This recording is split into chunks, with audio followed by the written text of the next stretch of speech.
is a presentation of Fox Sports. We are Baltimore. We are Wisconsin.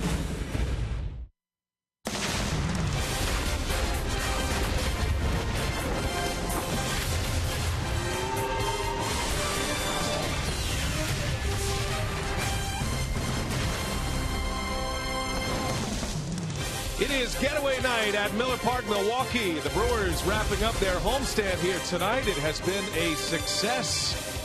They've already won both series. They're looking for the sweep of the contending Pittsburgh Pirates. Taylor Youngman on the mound for the Brew Crew against Francisco Liriano. And the Pirates have done a lot of winning with Liriano on the mound since late June. And hi, everybody. We welcome you from Miller Park. We're underway just about an hour earlier tonight. So if you're here, good job. Way to check your schedule. I'm Brian Anderson along with Bill Schroeder. Sophia Minard, our reporter here tonight. Taylor Youngman gets the ball tonight for the Brewers, and Milwaukee is 8-6 against the Pirates this year. Have a winning record against a very good ball club. Taylor Youngman has 2 of those wins. Yeah, he's been outstanding. He made his major league debut against the Pirates and pitched a dandy. That was back on June 9th. Actually beat Francisco Liriano, the guy he's going to be facing here tonight. 7 innings, 3 hits. He did the same back on July 19th. The 2 starts have been terrific for Taylor Youngman. The fastball, very good on both sides of the plate. He's actually 2 seaming some fastballs as of late. The curveball has always been there for him.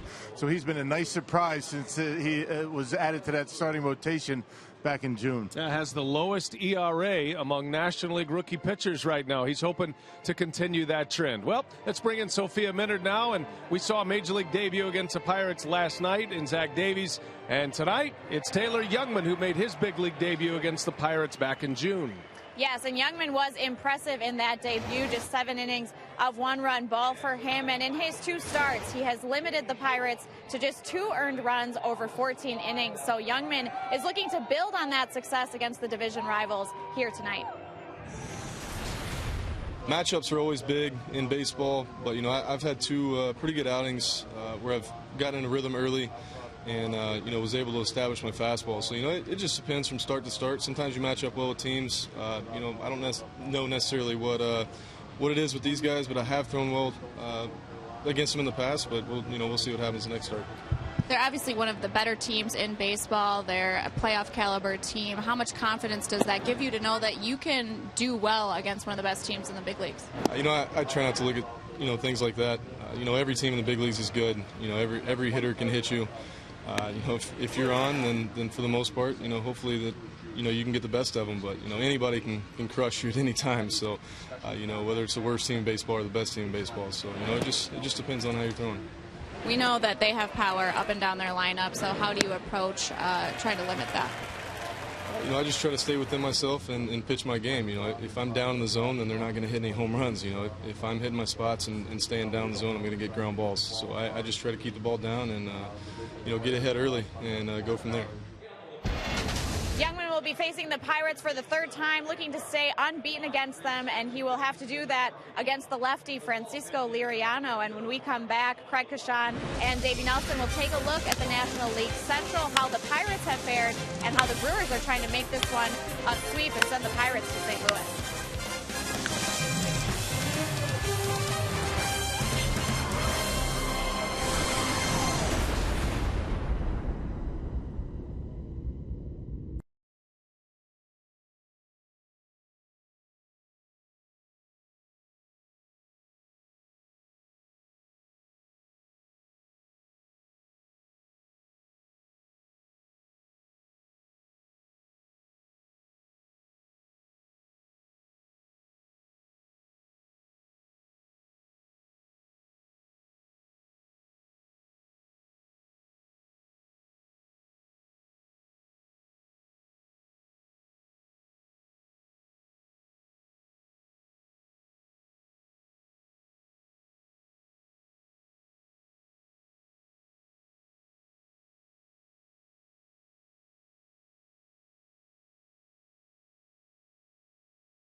Milwaukee.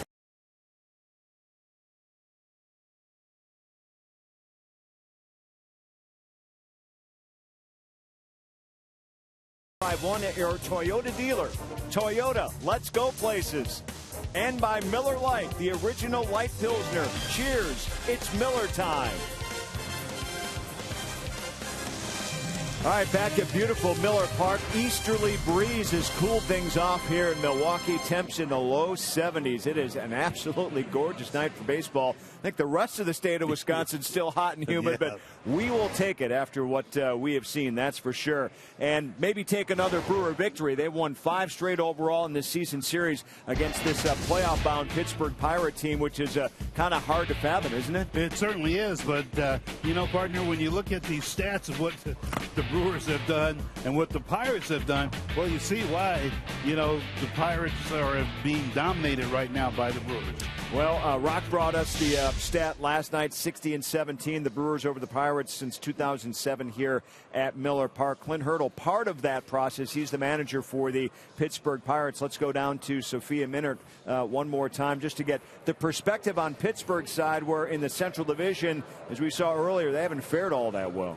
Yeah, the Pirates are 27 games above 500, but as you said, they have not seen that same success within the division. And coming here to Milwaukee, it was the beginning of a 10-game road trip, 17 games within the division. And Hurdle addressed it, saying, we know that we have not played up to par against the division opponents. This is a big stretch for us.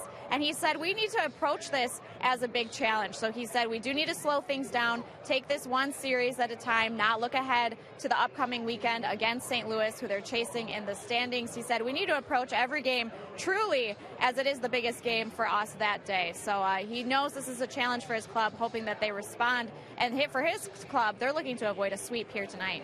Yeah, last time they were here, of course, they were swept as well. And they haven't lost 4 straight, which could happen tonight since early May. Now, let's see where Pittsburgh fares in the standings. They're in this mini losing streak right now, but very solid in second place, but more solid in that wild card spot right now, Davey. But St. Louis, Pittsburgh, and Chicago, top 3 teams record-wise. And it's amazing to watch and see the gap between all those as Francisco Liriano starting to walk out and get warmed up. And Aramis Ramirez of the Pirates, of course, the former Brewer, going to be honored here in just a moment for his run in a Brewer uniform. And the Brewers are going to honor Ramirez tonight because, of course, he announced before the season that this would be his last in the big leagues. And what a career he has had. Let's go to the public address announcer, Rob Edwards, with more. Watch out for flying bats and balls. Baseball fans, your Milwaukee Brewers are pleased to honor Aramis Ramirez for his 15-plus years in the major leagues and his accomplishments with our team. Aramis Ramirez was a Milwaukee Brewer from 2012 through the middle of this season. During that time, Aramis batted .284 with 65 home runs and 262 RBIs in 455 games. Back in 2012, Aramis' 103rd RBI as a third baseman marked a franchise record. That year, Aramis led the National League with 50 doubles, an all-Major League third baseman with a .977 fielding percentage. Aramis gave Brewers fans more to cheer about in 2013, notching career hit 2,000 with a solo home run on June 26th. That was against the Chicago Cubs. In 2014, Major League Baseball fans voted Aramis into the All-Star game, and he became the first player in Brewers history to start the Midsummer Classic at third base. Fans, please join Doug Melvin, Milwaukee Brewers President of Baseball Operations and General Manager, along with Craig Counsell, Brewers Manager, in congratulating Aramis Ramirez for his achievements while playing for our team. To mark this special occasion, they're presenting Aramis with the third base from his final game as a Brewer here at Miller Park, along with a plaque listing his Brewers achievements. We thank you, and we congratulate you, Aramis Ramirez.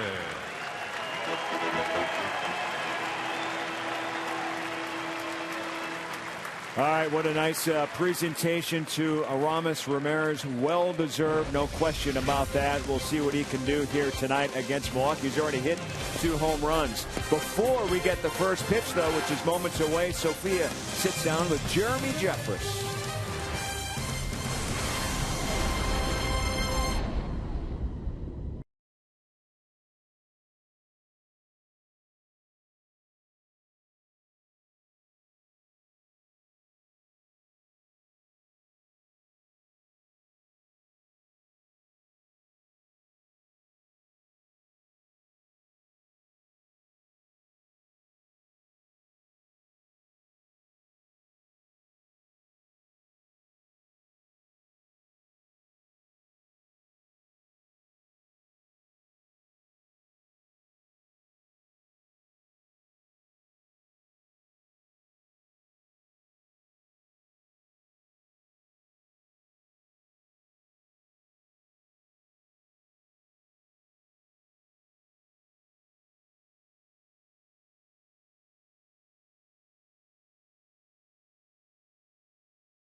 Miller Park, the series finale between the Brewers and the Pirates. Taylor Youngman will be tonight's starter, and last night it was Zach Davies who made his Major League debut, but joined now by Jeremy Jeffress, Brewers reliever who earned his 4th win of the season last night with 2 perfect innings. And JJ, let's talk a little bit about last night. 2 perfect innings for you. What went so well for you in that outing? Just execution.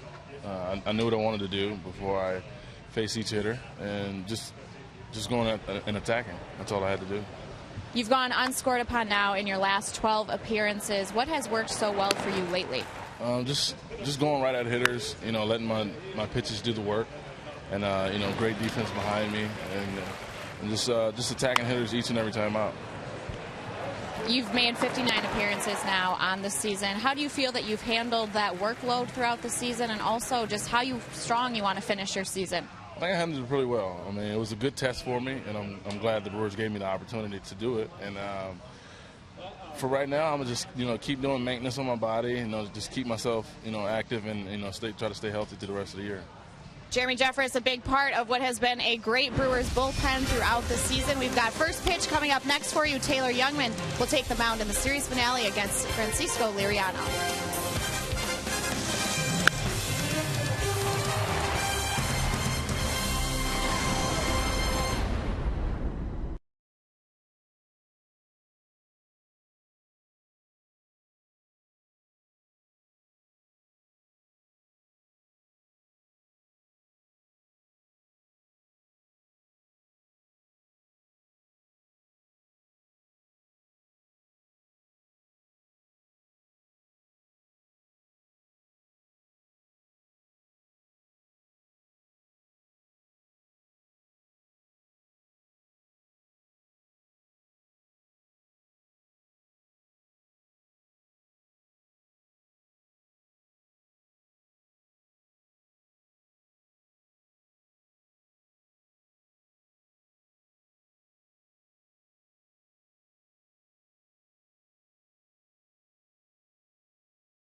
Taylor Youngman has been quite a story this year in his rookie year in the big leagues. The 6'6" right-hander heads to the mound tonight to take on the Pittsburgh Pirates. It's a beautiful night for baseball here in Milwaukee on a Thursday night. And Brewers baseball presented by Potawatomi Hotel and Casino. Book your stay now. Clint Hurdle and the Pirates, they cannot solve not just the riddle of the Brewers this year. Milwaukee has an 8-6 record against Hurdle's Pirates, but it's been a tough road against the National League Central. Losing record to all opponents in the NL Central. His batting order is brought to you by Potawatomi. He's got a bit of a shift in his lineup tonight. No Andrew McCutchen in the starting lineup. He's out with a little soreness in his left knee. So it's Polanco, Josh Harrison, and Starling Marte at the top. Ramirez, Walker, and Cervelli in the middle, with Alvarez, Jordy Mercer back in there at short, and Francisco Liriano rounding it out. And they'll match up against right-hander Taylor Youngman, whose earned run average at .248 is the best among National League rookies currently. And he's even better here at Miller Park. He's 4-2 in 7 starts here at Miller Park and a 150 earned run average. He's been outstanding here at home. 2-0 against the Pirates. He's given up only 2 earned runs in 14 innings in 2 starts. Made his major league debut against the Pirates back on June 9th. Well, let's check out the Brewers Menards defense. Same outfield that Craig Counsell's thrown out there the last week or so. Davis, Santana, and Braun. You got Hernan Perez at third base, his 2nd consecutive start. Segura and Herrera up the middle. Jason Rogers, start number 16 at first base. No Adam Lind early on here tonight, and Jonathan Lucroy behind home plate. A great opportunity tonight for Rogers against the left-handed Francisco Liriano. And getting the call, had a pinch hit appearance last night. The Brewers won last night 9-4. They have won 5 consecutive games against the Pirates. Swept them in mid-July here at Miller Park, and a chance to sweep them once again here at Miller Park. Doug Eddings will call the balls and strikes tonight. Adrian Johnson over at first base. The crew chief is Bill Miller, and Tony Randazzo at third. There's the crew chief, Bill Miller. And all the pieces are in place. We are ready for baseball tonight at Miller Park. Great to have you with us on the air an hour earlier tonight. It's a special promotion for the Brewers on a getaway night. The Brewers are headed to Cincinnati after the ball game tonight, starting a road trip tomorrow. First pitch of the ball game from Youngman is in there for a strike, and away we go. Long, tall Gregory Polanco leads away for the Pirates. Yesterday, Polanco was 0 for 4 and is mired in a long slump at the plate. He and Marte have really struggled, although Marte had a couple of hits last night. Polanco is 0 for his last 16. You got a slumping Polanco. Marte hasn't been the same over the last week or so, and no Andrew McCutchen in the starting lineup tonight for the Buccos. And McCutchen not running all that well, sore knee. So the top of the order doesn't look quite the same. It's good to keep Polanco and Marte off the bases, though. They can run. Each are among league leaders in stolen bases, both inside the top 10 in the league in steals. Youngman's got him at a ball and 2 strikes, and a breaking ball misses low and in. Taylor Youngman has made the adjustments, and that's what's been so impressive watching him this season. I think we were all wondering how he would pitch second time around a common opponent, and that second time came against the Pirates for the first time after his terrific major league debut against the Pirates back in June. And then the Pirates were the first team that he saw twice, and he went 7 innings and only 1 earned run in a victory. He's beaten them twice this year. He makes his 3rd start against the Pirates here tonight. And passed another test his last time out against Cincinnati. It was a win after a very rough start against the Nationals in Washington. 5 runs, 4 innings. His shortest start as a big leaguer, but bounced back nicely last time out. 6 innings, no runs. He threw 100 pitches in those 6 innings as Polanco sends one deep into left center field. Davis is right there to make the play, and that's how the night begins for Taylor Youngman. Youngman with 8 wins. He has been pitching to decision a lot. Matter of fact, every start but 2 has been a decision for Youngman. Had a stretch of 4 consecutive wins and 5 out of 6 to get his big league career started. And those no decisions came back to back at the end of June. So it's been a while since he has not had a decision out there in the mound, and most of them have been very good.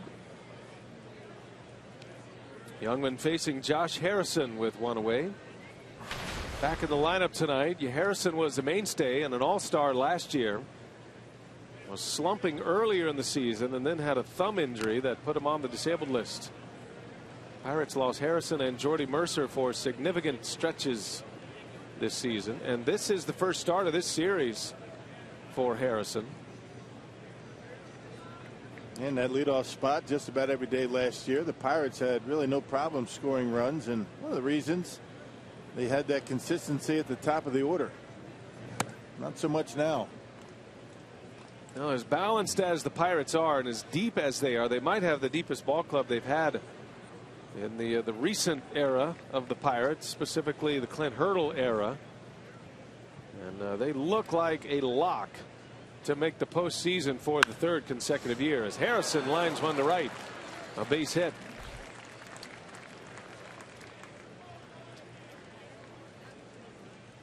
So a 1-out single for Josh Harrison. And that's the thing he does. He shoots the ball all over the field. Not a whole lot of power, but line to line, he hits the line drives.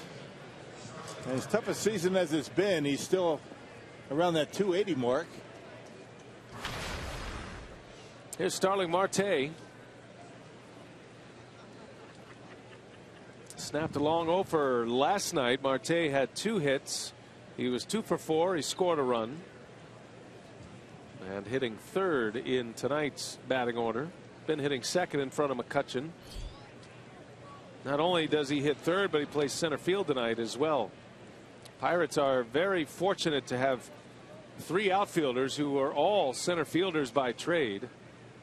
Polanco and McCutchen and Marte. They've got a big outfield there at PNC Park in Pittsburgh, especially center field and left field. And McCutchen and Marte covered about as well as anybody in the game right now. Yeah, about the biggest gaps as there are in all the big leagues. They're at PNC Park. You need 3 center fielders to cover all that ground. Yeah, amongst a lot of the things that Taylor Youngman has done a good job of, he holds runners on very well, very conscious of keeping these guys close, and it looks like Harrison wants to try and steal. Youngman is a very good athlete. He makes plays defensively, keeps runners close, has a quick release, pumps a strike in there to Marte. He's got a very good poise about him. He was an advanced college pitcher when the Brewers drafted him in the 1st round of the 2011 draft. 12th pick overall that year out of the University of Texas. He was a dominant college pitcher. He won the Dick Hauser Trophy, top college player in the country in 2011, and helped the Longhorns into the College World Series. And it was interesting, all that success in college, and he had to revamp his game a little bit, specifically his grips on his breaking ball once he got into the pro game. He's still very unorthodox in the way he pitches, but that's the way he's comfortable, and the Brewers not trying to change his mechanics with that crossfire delivery. That's what makes him effective. I mean, the unusual delivery is what gets hitters a little bit off balance. He can't see the ball out of his hand too well, particularly right-handers. But given all that movement, he's still able to throw a lot of strikes. 1 out, runner at first. Harrison stays put. Marte a swing and a miss, and it's 1-2. There's that curveball you're talking about, the way he had to adjust the grip on it, and it's been a lot more consistent since.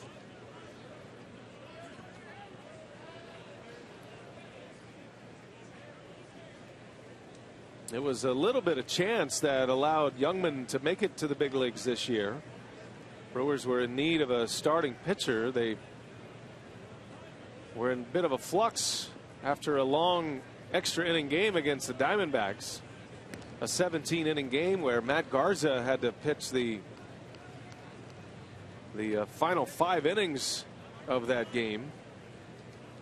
And Garza was supposed to start the next day. And so the Brewers ended up having to put pieces together for the next 3 rounds where Garza was supposed to start in that spot. And Youngman was the 3rd guy. And once he got here and he beat the Pirates in that first game, he's been here ever since. There's a swing and a miss, another curveball, and Marte strikes out, 2nd out of the inning. That's a good pitch against this Pirate ball club. You got to be very careful with the fastball. Early in the count, they like to attack the heater. Well, that'll bring up Aramis Ramirez now with 2 away and a runner at first. He's been a hot hitter.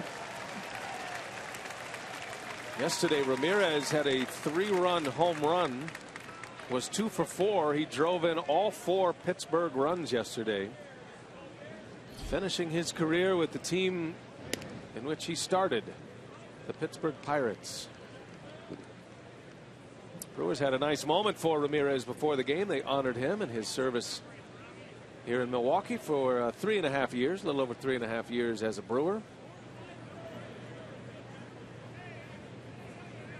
They got a nice hand from the crowd, and Doug Melvin and Craig Counsell out there to greet him at home plate. Nice moment for him before the game, and he's come back to Miller Park and acting as if he's right at home here in his former home. He has 3 hits. He's hit 2 homers and 5 runs batted in. Yeah, both the home runs coming on fastballs. Goforth and Zach Davies last night. Yeah, hit a double to drive in a run. You put his numbers up against a lot of the greats over at third base in baseball history. He matches up pretty well. Now, among active players, only Adrian Beltre has played more games at third base. You see his splits with the 3 teams that he's played for in his career, all in the National League Central. There goes Harrison. Ramirez gets jammed and fouls one away. No balls, 2 strikes on Aramis. Got the sliding glove on, does he? You got the batting gloves, you got the sliding glove. That's a mitten, actually, so it doesn't hyperextend the fingers when he head first slides. Fingers, thumb. Now that thumb injury was sliding, put him on the disabled list.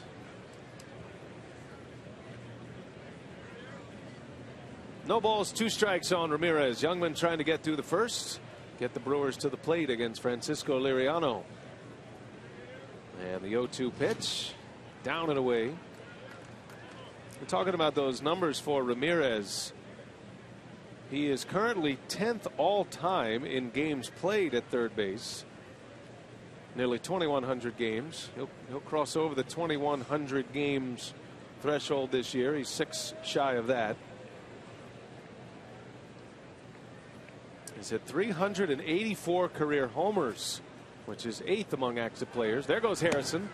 And Lucroy can't get a grip, and Harrison steals second base. And he does hold runners on. He keeps an eye on them, but he's pretty slow to home plate. That high leg kick takes him a while to get rid of it, and Lucroy doesn't even bother making the throw to second base. Big lead, good jump, and no chance for Lucroy, so Harrison gets himself into scoring position. Stolen base number 10. He's been caught 5 times. And now Youngman has to go to work here with a runner at second. 2-2 the count with 2 outs.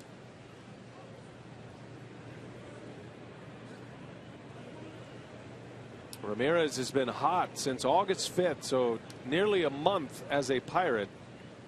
He's hitting over 300 and has 4 homers. 23 runs batted in that stretch. A few games shy of a month. I don't think it's a discussion just to talk about the signs at second base. Now that Harrison's out there, the series of signs that they throw down, they want to discuss whether they want to go with the curveball or the fastball. Remember, Ramirez, 2 home runs in this series have both come on fastballs. Aramis with 15 home runs this year. and has hit 4 of those as a member of the Pirates. And he doesn't bite. So Youngman going with the breaking ball. Ramirez lays off. And now it's 3-2. Neil Walker on deck.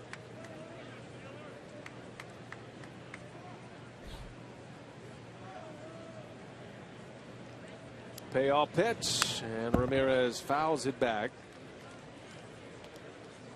Interesting that Ramirez, as a Brewer, remember his first 8 home runs this year were solo home runs.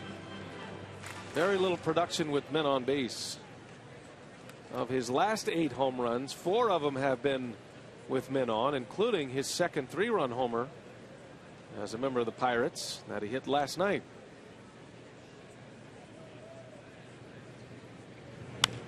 And a little jam shot, pop up, back in the grass. Segura wants it. He's got it for the out, and Youngman off to a good start. A scoreless first inning. Brewers are coming up.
And the Brewers back-to-back winning series here on the homestand. Milwaukee trying to sweep the Pirates with a victory today, and the Brewers under council 7 games under 500. That would be a goal to achieve if they could get back to 500. Potawatomi batting order for Craig Counsell. He's got Segura back in the leadoff spot, then Lucroy followed by Braun, and then Davis, Rogers, and Santana in the middle with Perez, Herrera, and Youngman rounding out the starting 9 that will face left-hander Francisco Liriano, who was a late scratch the last time he was supposed to pitch against the Brewers here at Miller Park. Yeah, and he's on a roll right now. His last loss came all the way back on June 20th, and that was a loss against the Nationals in Washington. He's 5-0 in that stretch, but he does have 6 no decisions. And the interesting thing about his last 11 starts, the Pirates have won every one of them. So he's been throwing the baseball pretty well. Gene Segura back in the leadoff spot tonight. What a night he had last night. 3 hits in 5 at-bats. He scored a couple of runs. Segura with 2 doubles last night, and he's put together a nice homestand. And in this series against the Pirates, 2 doubles, 3 runs batted in. He's got 5 hits in his 9 tries. And that one into center field. Marte, playing deep, will make the catch for out number 1. And it seems like he's been a little bit more aggressive as of late. Last week to 10 days and driving the ball a little bit. And it's paying off for him. And Liriano making start number 14 in his career. 6-5 against the Brewers, earned run average just a bit over 4. Taylor Youngman beat him this year. A 4-1 loss to Milwaukee.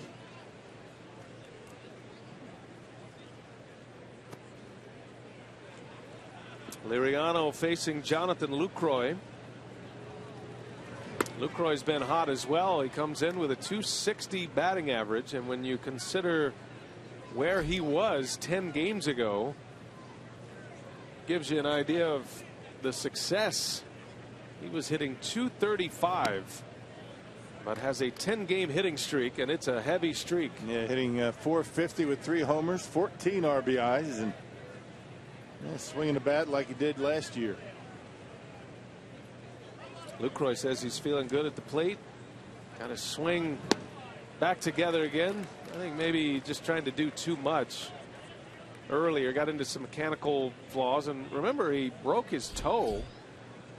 And for a hitter with the balance that Lucroy has and that he relies on, I don't know if he'd admit it, but a toe injury can do a lot to a hitter. And his timing mechanism as he draws a walk on 4 pitches. Yeah, it just didn't feel right at the plate. Early in the season, that 133 batting average before he went on the DL. After a very good spring training, he just couldn't figure it out. Well, he has now. Liriano to face Ryan Braun with a man on. The Brewers got 4 runs in the first inning on Tuesday night. They scored 2 runs in the first inning last night. And both Pirate starters, Garrett Cole Tuesday and Jeff Locke yesterday, unable to get into the 5th inning. Cole went 4, Locke went 3 2/3. But not much of a strain on a bullpen that has 10 pitchers down there. They can play all night. September baseball, you got 10 pitchers in the pen. Liriano, his last time here at Miller Park, he was actually headed to the mound. He had come back from his warm-ups in the bullpen before the game was to begin and had a neck strain. As Braun bounces to second, and that's a routine double play right there if there ever was one. 4-6-3 double play to end the inning. Scoreless first. We're off and running at Miller Park tonight.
Well, no score here at Miller Park in the top of the 2nd inning, and Brewers second baseman Scooter Gennett gets his very own Garden Dome on Sunday, September 20th, as the Brewers host the Reds, and all fans will get a one-of-a-kind Scooter Gnome courtesy of Waterstone Bank.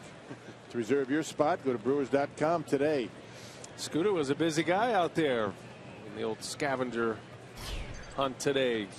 Some folks were looking for the Scooter Gnome, and they got Scooter the ball player, the real life Scooter.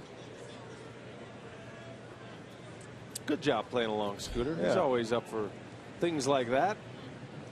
Here's Neil Walker to start it for the Pirates as we head to the 2nd. No score. Were you out there looking? I was. I searched for about 10 minutes. It was not exactly in my area. It wasn't in your backyard, no, then, huh? I didn't make it that far. It wasn't in my living room. And then I gave up. Well, the little one is probably. You have a special connection to this thing. It's a ground ball to Herrera, and there is out number one. That's not exactly true. You going to take that on the road? I mean, what? I've never seen you get so attached to a Miller Park giveaway. Well, it's a gnome, so it has special powers, and I only usually break it out when the Brewers are in need of a double play ball like last night. Yeah. Now, I can't take responsibility for this, but our stage manager, Renee, brought the Scooter Gnome down right before Braun hit into the double play. I'm just saying. Hey, so you're saying you haven't been playing with this thing for about a week? I haven't. I beg to differ. It's okay. Just admit it. You got a baseball up here I flip up and down. You just like to play with the Scooter Jeanette. Garden Gnome. There's a strike to Cervelli. That'll be a collector's item, I feel. You know what's amazing is you can hold him up by the bubble. See what I'm saying? It's a very well designed gnome.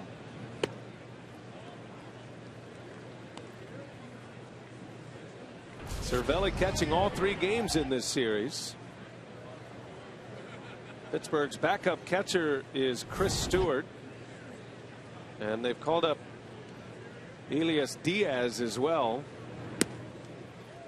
Most contending teams call up a 3rd catcher just to have a little coverage, and they can use their backup catcher if need be. Pirates were pretty active with their September call-ups. Martin Maldonado's hoping the Brewers don't call up a catcher. He's having a tough time finding the starting lineup. Yeah, with all these off days, Lucroy's been catching a lot. Yeah. But that's all going to change here. Maldonado did get a start Sunday. Lucroy started at first base, and you might see that on occasion. I think Maldi had a couple of doubles. Had a nice day at the plate. Called a win.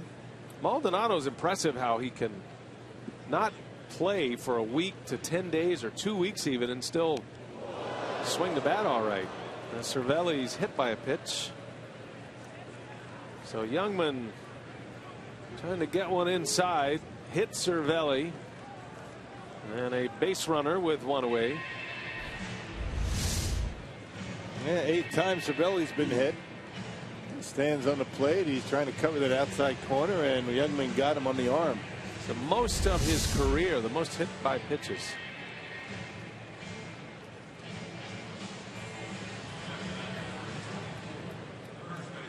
So a base runner for Pedro Alvarez.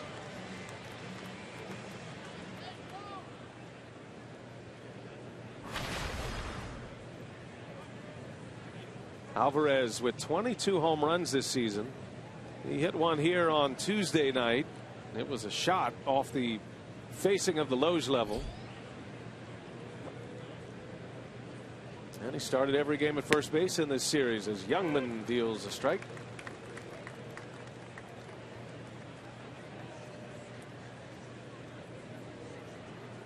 Pittsburgh brought in Corey Hart to maybe help him at first base, perhaps enter into a platoon with Alvarez. That was the thinking at the beginning of the year, but Corey Hart is hurt and will not return. He has gone back home to Arizona. He will not return to the Pirates this season. So his very limited days with the Pittsburgh Pirates have come to an end. The former Brewer. Yeah, 35 games is all for Corey Hart.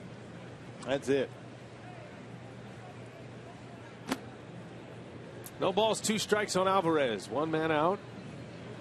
And a line shot, base hit. Boy, Alvarez reached out and ripped that one into center field. Yeah, hung a curveball. Tried to double up with the curveball. The first one was in for a called strike, and then Alvarez waiting for the second. You can see Youngman shaking his head a little bit, thinking, I need to get that ball down in the dirt. You don't want to leave a curveball up here. And he's fortunate that Alvarez didn't hit that out of the ballpark.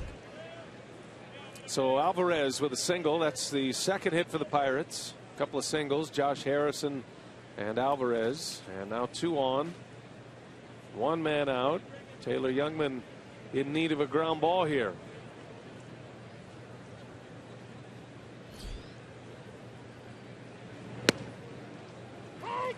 Well, it's been a long road back for Jordy Mercer. He was injured here at Miller Park in a collision with Carlos Gomez at second base. A knee injury for Jordy Mercer. Pirates have been going with Jung-Ho Kang at shortstop recently. He's been hot at the plate. Mercer did start Sunday. Had a couple of hits. And Mercer, a terrific defender at short. He was on a DL for a little over a month. A return to the active roster on August 23rd. He was injured here on July 20th at Miller Park. Had a left knee injury. The MCL, medial collateral ligament. When he first went down, and his reaction, you thought it might be season ending. But it was not. And Mercer takes strike two. Youngman threads a fastball in there. 1-2 the count. Yeah, Jordy Mercer thought it was a little bit low, a little bit in. Yeah, but Lucroy holds it nicely there and frames it for Doug Eddings, and he gets the call. 2 on, 1 out.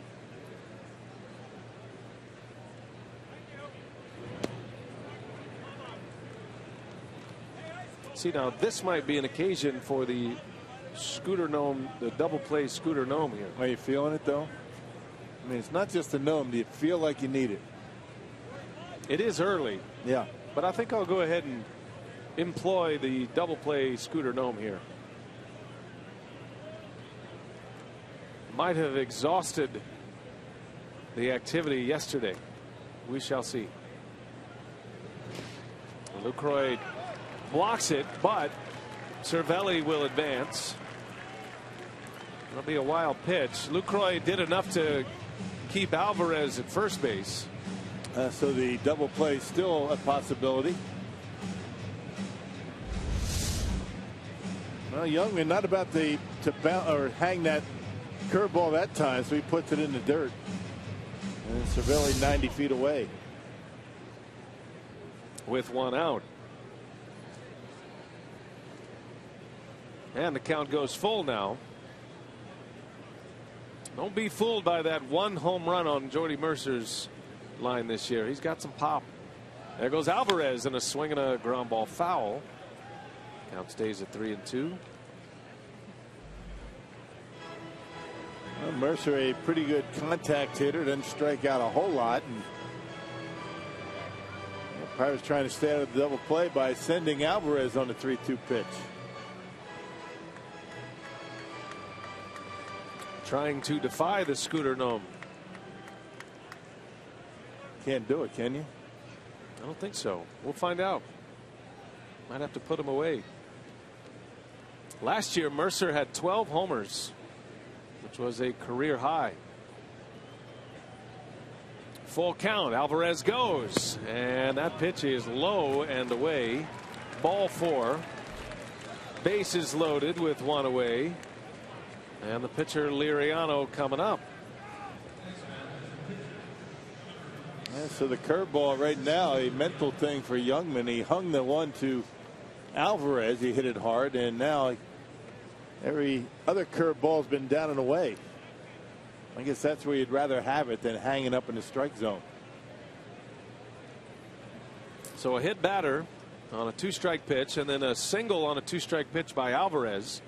Then Mercer walks on a 2-strike pitch.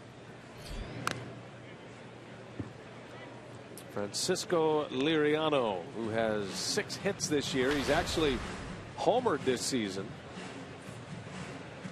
Has 7 runs batted in. A 115 hitter. Never been much of a hitter at the plate.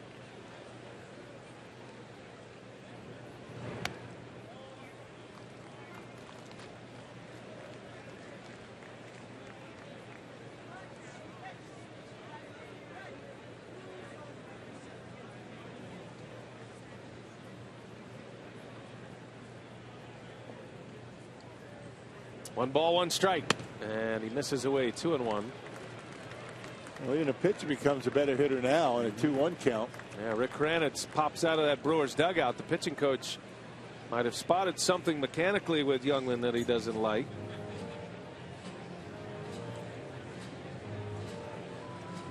And when the pitcher's up there in these situations, you'd like to be able to get him quickly. Yeah, 2 or 3 pitches, be done with him and go after the top of the order. But now he's behind the pitcher and has to come in with a strike.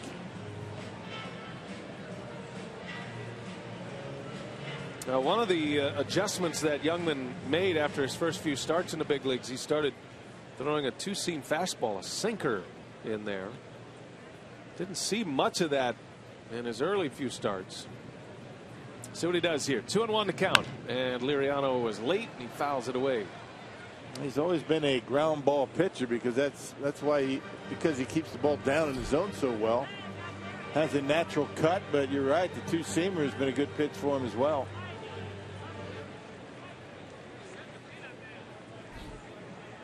2-2 the count.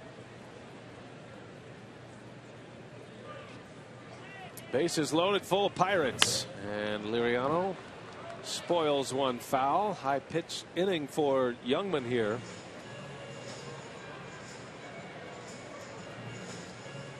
Liriano doing all he can to try to lift the baseball, trying to hit the bottom of the ball. Just hit it, I think he's worried about. Brewers have very good arms in center field and right field. 2-2 pitch and a swing and a miss. He struck him out. Needed that one. A strikeout for Youngman, his second, and now 2 men are out. And a little light at the end of the tunnel for Taylor. Yeah, got that one in on him, and the other fastballs were away and allowing Liriano to get a piece. But inside, tough for a pitcher to get the bat head out. That'll bring up Gregory Polanco back to the top of the order.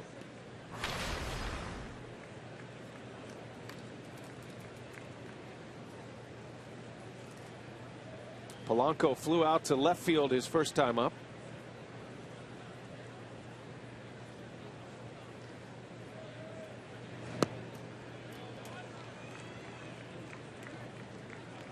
And he hit that baseball pretty well out into the gap in left center. Davis able to drift under it and get the out, but he's made some solid contact in his series, but not a lot to show for it.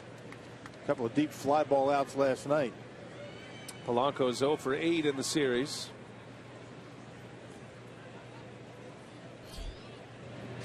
And down and in it goes. That's a terrific play by Lucroy. Saves a run. But Youngman is now in a hole, 2-0 against Polanco. And not too many better than Lucroy in blocking pitches. Check that out. Look how far he had to go to get it. Able to keep it in the glove, and Cervelli has to stay put. Youngman having a tough time finding the range on his curveball so far. He's going to need to find it quickly here. This is a big pitch coming. Bases loaded, 2 outs. And Polanco fouls it away. Yeah, right down the middle. When hitters are going good, that's rattling off the wall somewhere. When you're scuffling, even pitches right down the middle are tough to hit. Pirates have him loaded up in the second.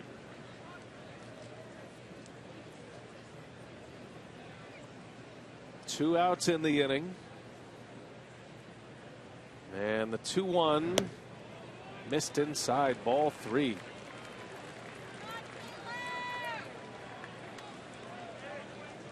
Youngman worked a scoreless first inning, did give up a single to Harrison.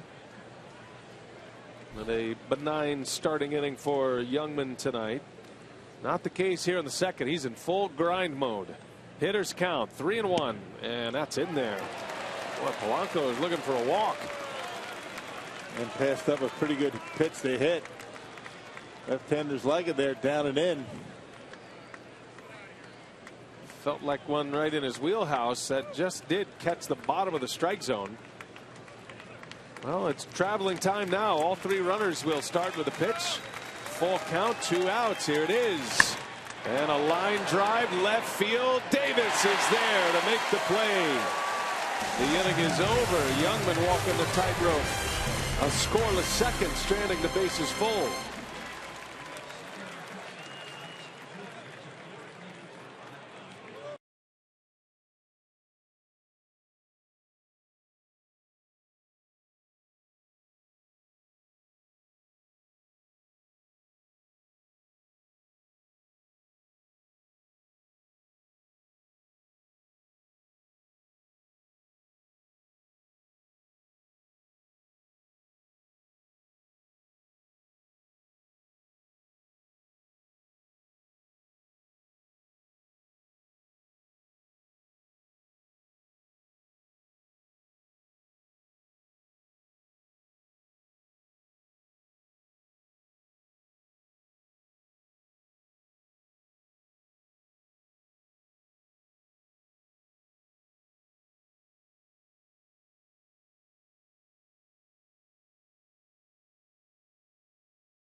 Head to the bottom of the second. Taylor Youngman stranding the bases loaded. Now Liriano back on the mound. Defense behind him courtesy of Menards. No Andrew McCutchen tonight.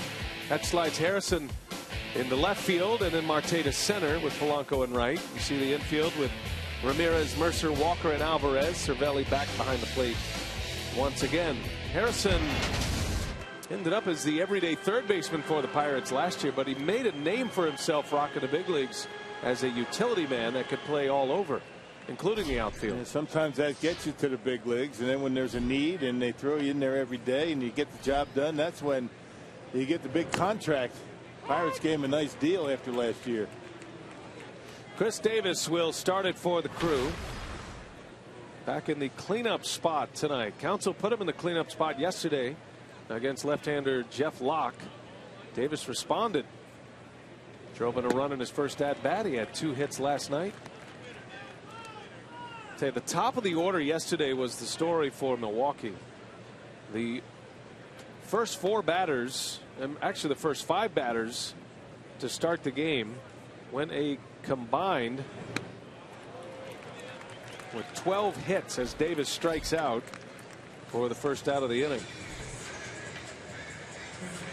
Well, tonight's time of the game winner, Pier and Boom's Bar in Kimberly. I'm glad I had a chance to look at that for a couple of minutes before I had to say it. Pier and Boom's Bar in Kimberly. If they call the Brewers in the next 24 hours, they get 40 Miller Lite beer pen tickets to an April or May 2016 Brewers home game. This offer courtesy of the Tavern League of Wisconsin and Miller Lite. It'll be here before you know it. Here's Jason Rogers now, earning a start tonight against Liriano. He's got a couple of hits against Liriano in his career, including a home run. He's had 2 home runs this season. Last night, Rogers pinch hit and had a 10-pitch walk in last night's game.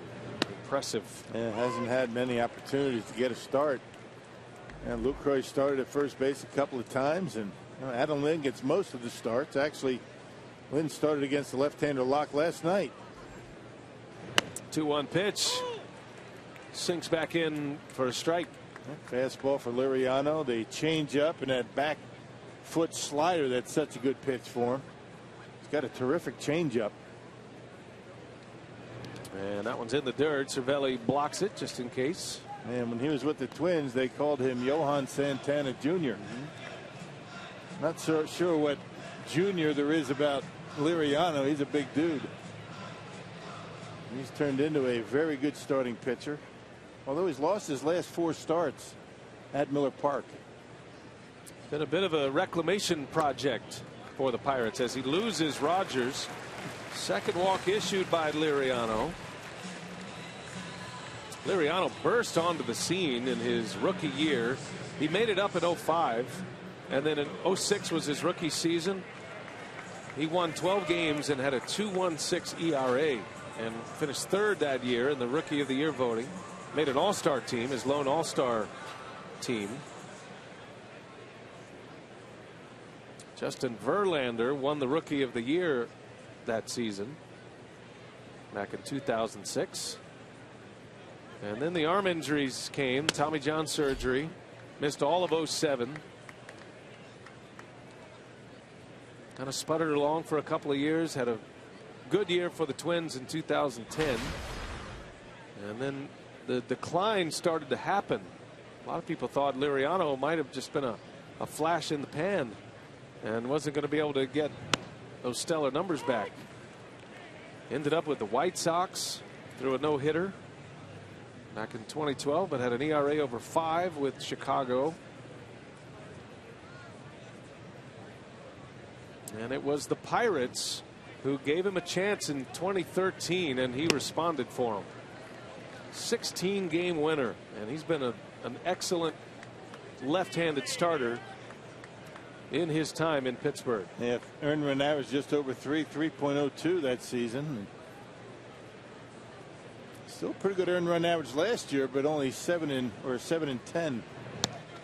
Swing and a miss by Santana, and on the follow through he caught a piece of Cervelli. A strikeout for Liriano, his second strikeout of the inning.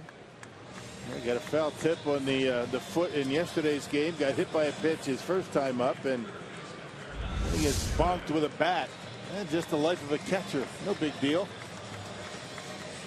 There you see, around the back of the head. That's why you wear a helmet behind home plate.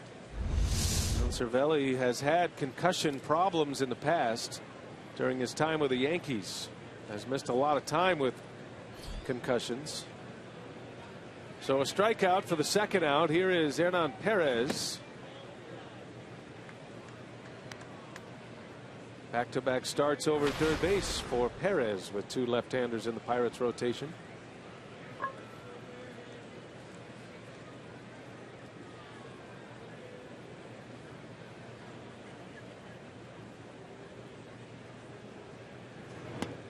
And a wave and a miss. It's a good changeup going early for Liriano. You really haven't seen much of that good that cutter slider that he likes to throw. That back foot to a right-handed batter that's so effective. Now 31 years of age. Francisco Liriano tries another changeup. He misses low. Liriano has 3 seasons of postseason experience, twice with the Twins, and has made a couple of postseason starts for the Pirates.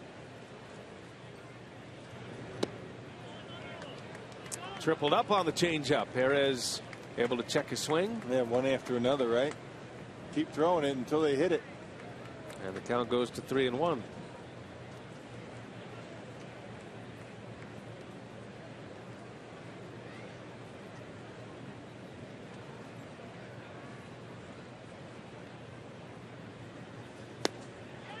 And he goes, according to the home plate umpire.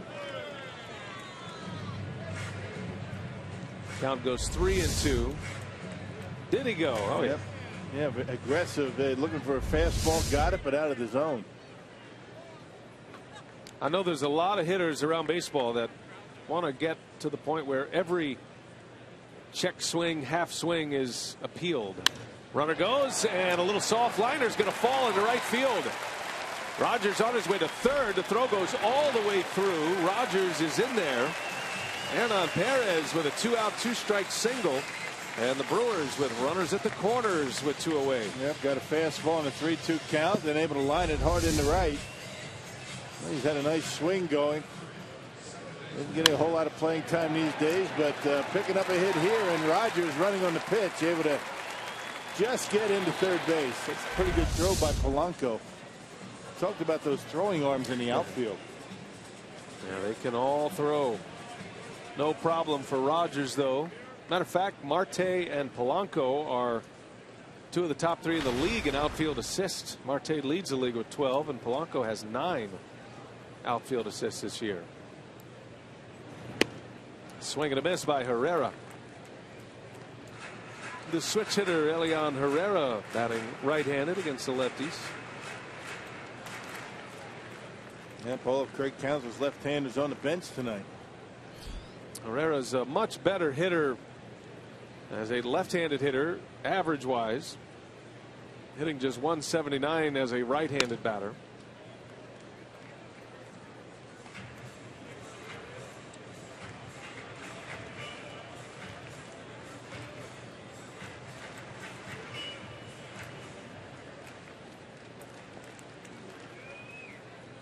Scoring chance here with 2 away. Pirates stranded the bases loaded in the second inning. And the 1-1 is outside. A ball. Another changeup in there from Liriano. 2 balls and a strike.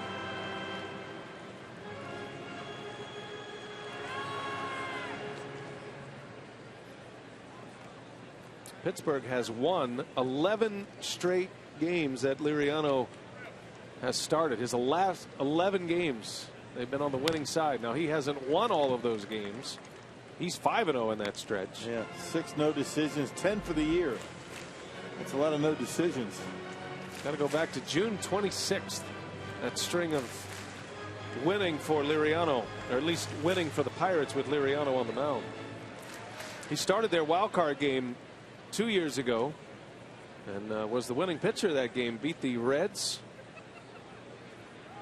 There goes Perez, and a swing and a miss. Herrera strikes out. 3 punch outs around a walk and a single for Liriano.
Park between the Brewers and the Pirates as we head to the third. Taylor Youngman looking to stay unbeaten against the Pirates. He earned his first win in his debut at PNC Park in June and then faced them again coming out of the All-Star break, and 2 outings of 7 innings, 1 run in each of those. And talking to Youngman about his success against them, he said there's a few things that he feels play into that. He said, the matchups, of course, are always big, but he's thought that his rhythm was great in both of those, and especially being able to establish his fastball early in the game. So we saw he had to struggle through that second inning there, but said, with this lineup especially, it's about keeping the ball down in the zone and trying to get as many ground ball outs as you can. And you got to throw that curveball for strike. Last inning, Sophie had a really tough time figuring that curveball out. Looks like he's got it back again, but this Pirate lineup, they love the fastball. They're dead red. They're sitting all over it. If you don't locate it early in the count and you can't get the hook over, you're in trouble.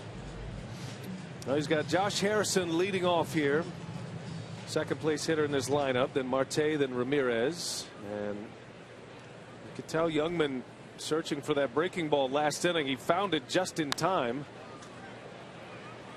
That curveball works for 2 positives for Youngman when he's throwing it well. Number one, it's the break of it that obviously can fool a hitter, but it's also a change of pace for him. It gets opposing batters off his fastball. He does not have an overpowering fastball, but with his delivery and his fastball in the 91 to 93 range, we've seen him hit 95 this year, but that's rare.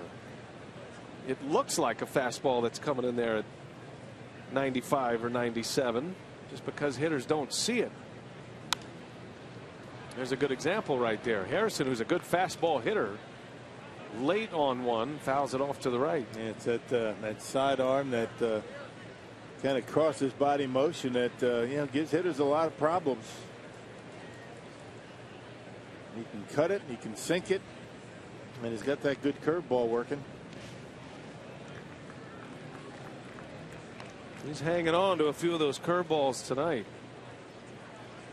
You can tell he's in full work mode on the mound. He's trying to get everything dialed in.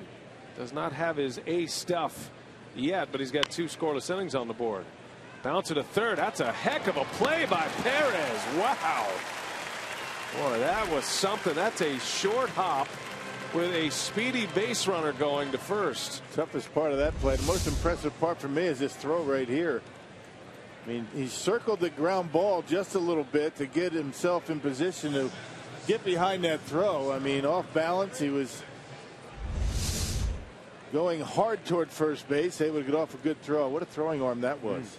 He's a shortstop by trade. The Brewers are going to give him a serious look at third base the rest of this year, and he'll have a shot at that third base job for next year. Hernan Perez got him from the Tigers.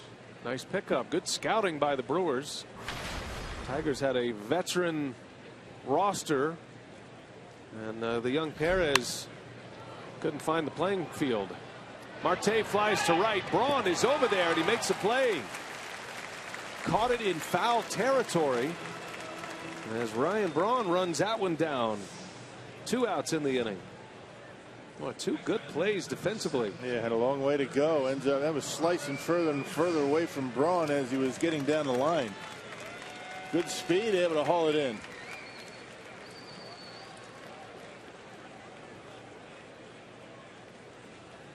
Here's Ramirez now with 2 away. First ball swinging. Nice easy hop this time for Perez. And that will retire the side. Youngman needed that. Quick inning. 1, 2, 3 go the Buccos. Brewers are coming up.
Headed to the bottom of the 3rd inning, and the Brewers will send up Taylor Youngman against Liriano. It is now time for you to tweet us your strongest fan photo. Use hashtag WisDataStrongFan, and you just might see yourself in an upcoming broadcast. Brought to you by T-Mobile. That is if you pass through the Bill Schroeder gateway. Yeah, there's a lot of requirements down there in the fine print. A lot of parameters. How's it looking so far for you? Got a lot of nice entries to choose from tonight? Oh, yeah. Nice. We'll look forward to that. Youngman will bat against Liriano. He handles the bat well. There's the Brewer pitcher. You've heard of the bucket foot swing, right? There was a famous Milwaukee baseball player who is in the Hall of Fame whose nickname was Bucket Foot, Al Simmons. Taylor Youngman has the opposite of the bucket foot. That ball's deep into left field. Harrison watches it fly. A home run.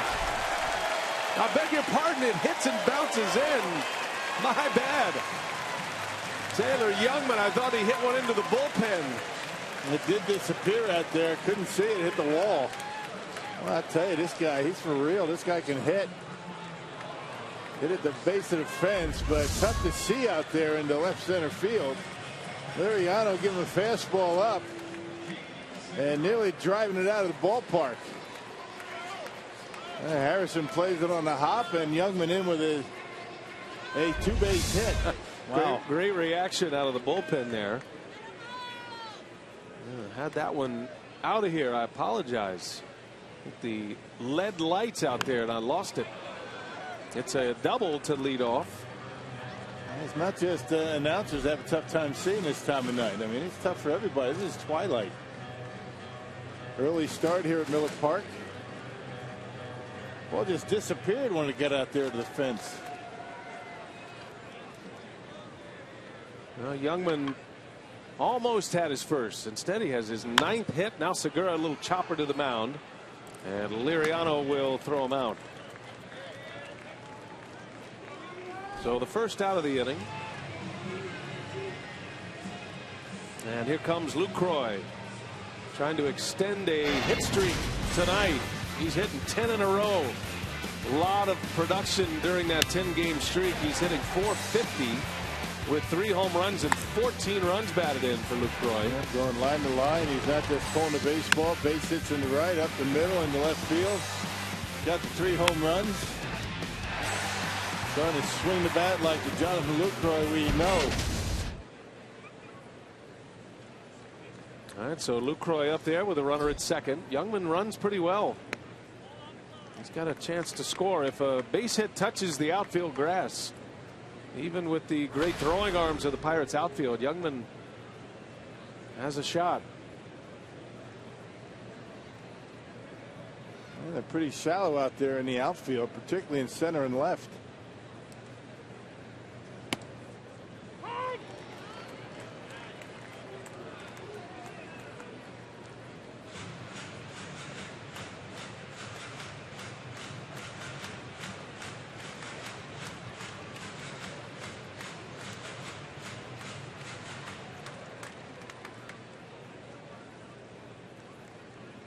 One ball, one strike on Lucroy. Had a walk his last time up.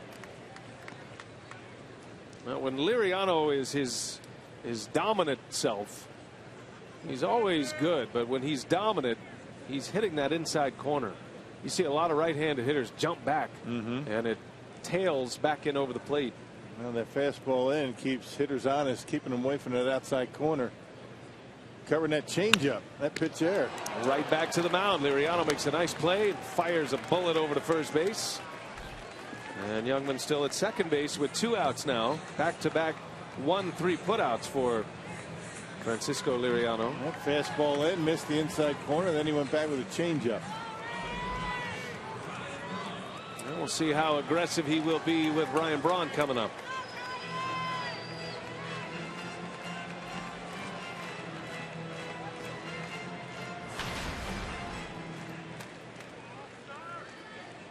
Braun bounced into a double play his last time up. 4-6-3 inning ending double play. Chance to put the Brewers on the board first.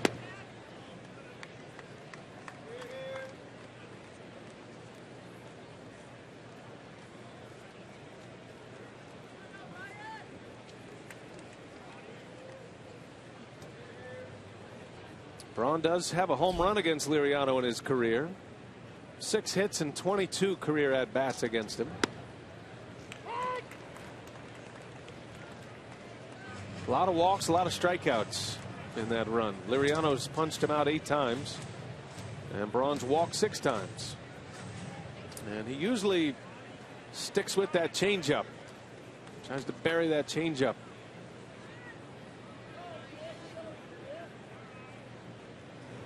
That's an inside fastball. Misses. 93 with the fastball. 2-1. You can only imagine how tough he can be when he's able to find that inside corner of the fastball. He's not been able to do it tonight. Braun having a nice series. He's 4 for 9. 7 for 20 on the homestand against the Reds and the Pirates. And back in there. A swing and a miss. 2-2 now to Braun. Inning started with a Taylor Youngman double. Back-to-back groundouts to the mound, and now the Brewers looking for a 2-out RBI. Braun is their club leader in RBIs with 79. Leads him in homers. 24. Ryan's in the top 10 in the league in home runs. He's currently 8th in the league in runs batted in. Nolan Arenado of the Rockies is the league leader with 100 RBIs now. And Arenado is also the league leader in homers with 33. What a year he's having in Colorado. Yeah. And not just at the plate, right? Terrific defender at third. He might be the best third baseman going right now.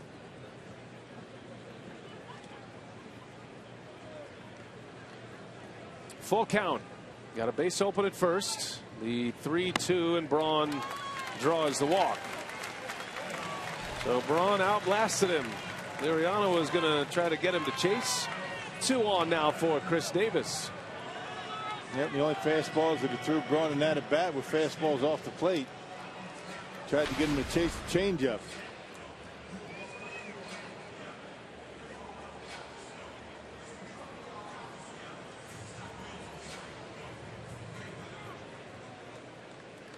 Two on with 2 away. A double and a walk this inning. Here is Davis, and first pitch down and in. Well, Davis on the Powerball home run leaderboard has 17. He hit 10 of those home runs in the month of August. The Brewers player of the month. Davis and Youngman were the selections for player and pitcher of the month by the Brewers.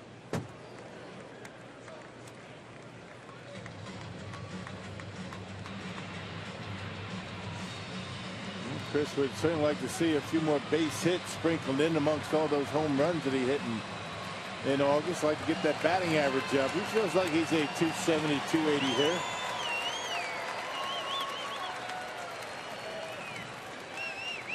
Single here would be nice. Youngman will be running with the crack of the bat. He should score on a base hit. And a fastball surprised him. 95 with the fastball. That's his best one yet. Kind of stays in cruise mode until he has men in scoring position. Then he dials it up a little bit more.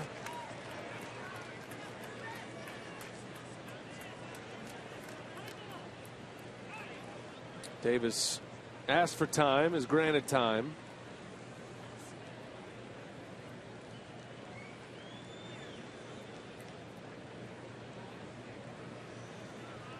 Brewers left 2 on last inning.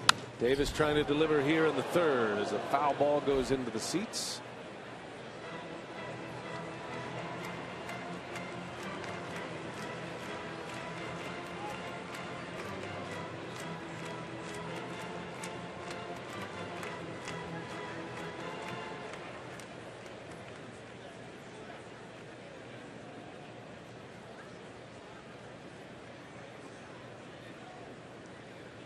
Well, Youngman's been standing out there a long time, hasn't he?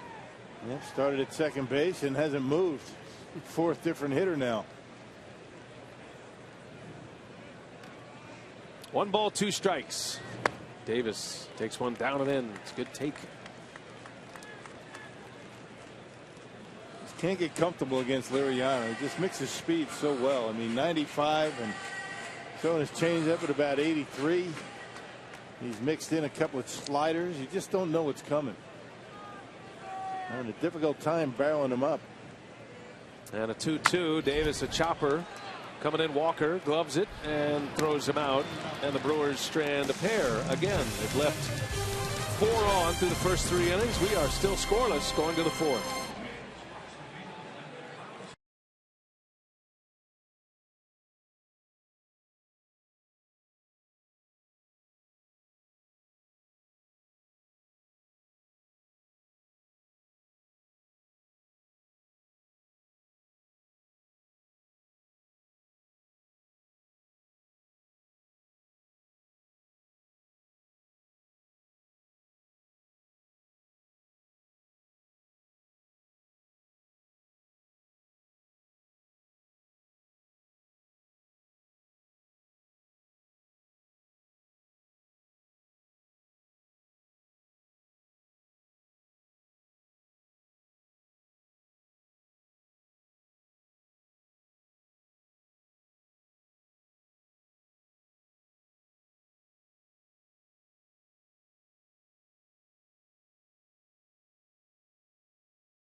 Baseball on Fox Sports Wisconsin is brought to you by Marshfield Clinic.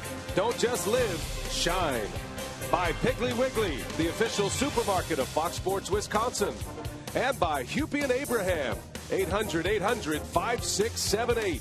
Hupy and Abraham. Tell them you mean business. No score headed to the fourth. Taylor Youngman, Francisco Liriano matching up for the second time this season. Youngman got the better of Liriano in a start earlier. Taylor's won both of his starts against the Pirates this season. Took a little extra time as he was standing at second base the entire inning after his leadoff double in the third inning.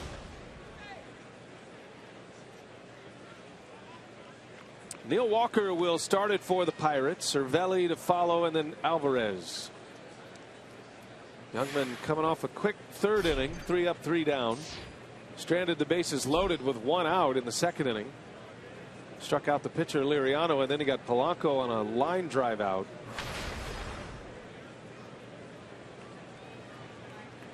Getaway night for both teams. The Brewers are headed to Cincinnati. Pirates have a showdown series against the Cardinals starting tomorrow night.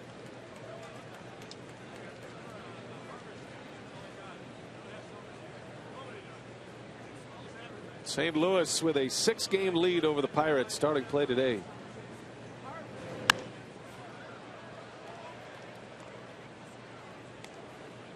Pirates are still comfortably in the top spot in the wild card race. They are in the wild card 1 position. Cubs are 4.5 back in the wild card 2 position, and the Cubs are 6.5 games clear of the Giants. So barring a collapse or an extremely hot streak by somebody, the National League playoffs are looking like they're pretty much established here, with the Mets and the Cardinals and the Dodgers as division winners. All teams with at least 6 games advantage. Dodgers are 6.5 up on San Francisco. They just swept the Giants. Kershaw was masterful again last night. 15 punch outs. Not bad. Broken back grounder to Herrera. First out.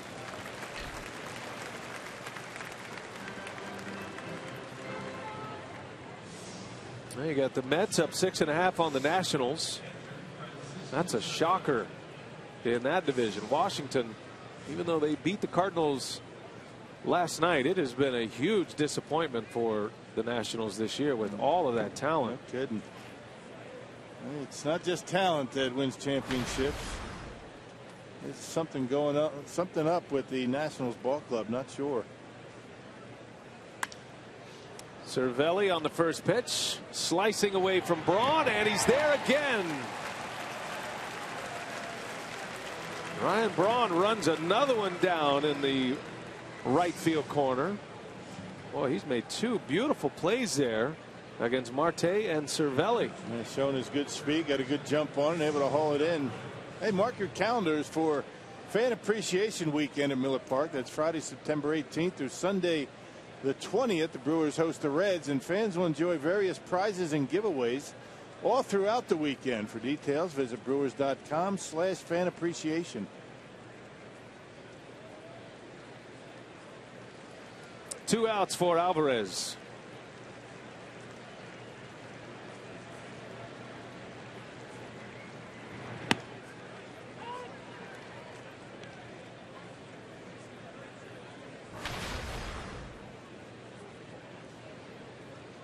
Youngman with a 10-pitch inning in the third.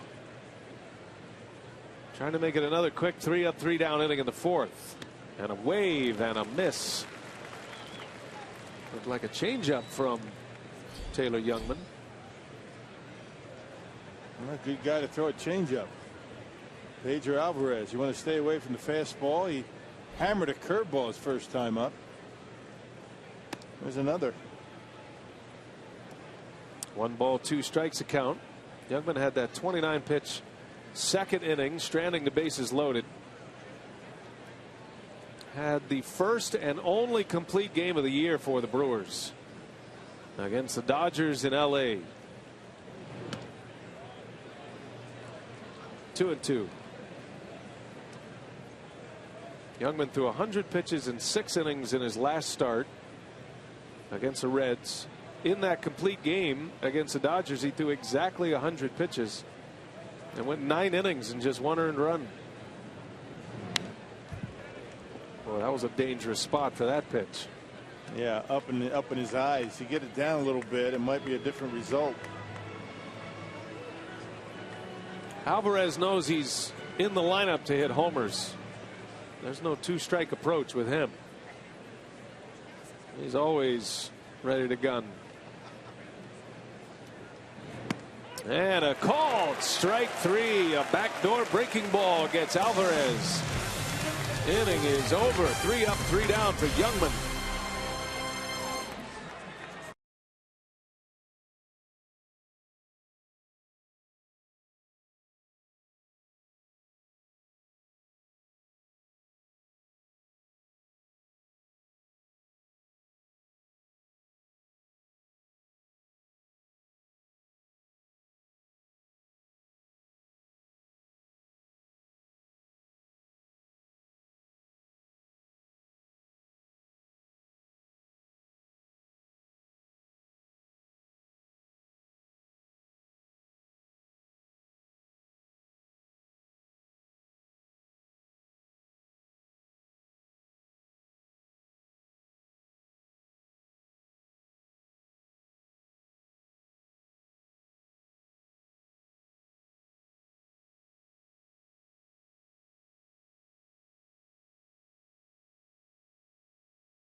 And the Pirates still no score as the Brewers come up to bat here in the 4th. And we check in with the minor league report. And tonight it is all about the Biloxi Shuckers. You see Carlos Rivera was named the Southern League's Manager of the Year today.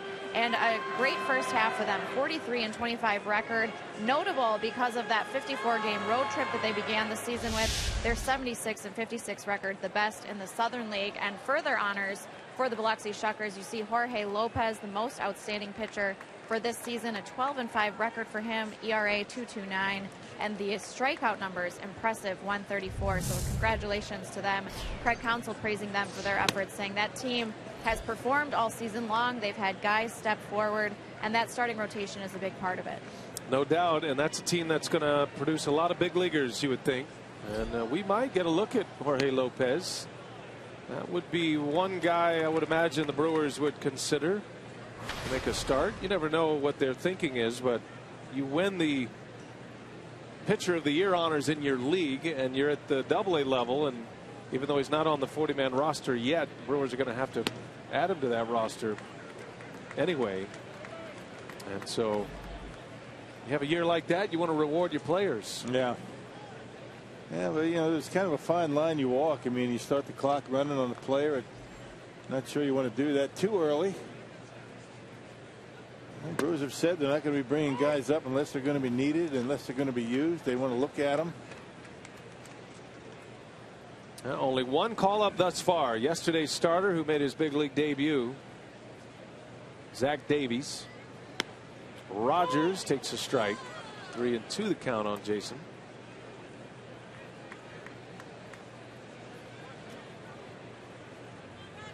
That is Zach Davies, believe it or not. He sent a nice tweet out.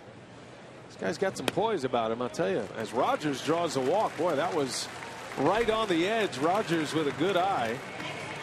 And he draws his second walk against Liriano. Davey sent a nice little note to Brewers fans talking about his unforgettable night last night in his major league debut and how great everybody's treated him. So well done. He's adapted on social media. That line really doesn't really reflect how well he pitched. I thought he pitched pretty well. The 3-run home run to Aramis Ramirez, and other than that, it was a pretty good night on the mound. 2 outs away from maybe getting a major league victory, his first time out. That's off the glove of Ramirez, going to dribble into left field. And this will be a double for Domingo Santana. So a walk and a double, and the Brewers have something cooking here in the 4th inning. Yeah, hits that one hard, and you can see where Cervelli's setting up. He wanted that on the inside corner, left it out over the plate. Yeah, the reaction time for Ramirez, not what it once was, but knocks it down, and Santana had to hustle into second base. Rogers with the leadoff walk all the way to third. Domingo Santana with a double. 1 for 2 in this game for Santana. And now Perez is up there. Chance to give the Brewers the lead. 3rd consecutive inning. The Brewers have had 2 on. It's the first time they've had 2 on with nobody out. Now Perez lifts one high in the air, center field. And Marte with a strong arm makes the catch. The throw goes to third. Rogers will score, and it's a sacrifice fly and an RBI. Hernan Perez gives the Brewers a 1-0 lead in the 4th. Hey, you thought for a minute that Marte was going to try and make a throw to home plate, but would not have been a good idea had he done that. I think that Santana might have been able to get to third, so he throws to the right base.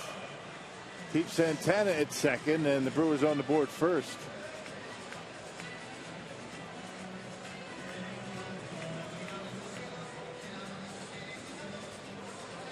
So here is Herrera now.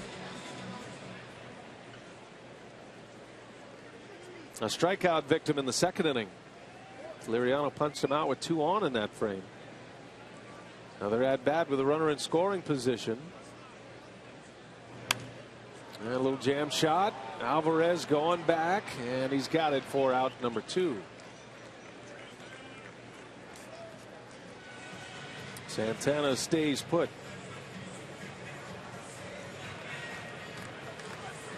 I doubt Youngman's going to get a fastball down the middle again. I think Liriano's going to pitch him more like a position player this time up. Last time up, Youngman almost hitting one out. High off the wall. Right down that line and back into play, and Youngman ended up with a double. Now has 9 hits this year. He's batting .333 and has a legitimate OPS going right now. Over 760.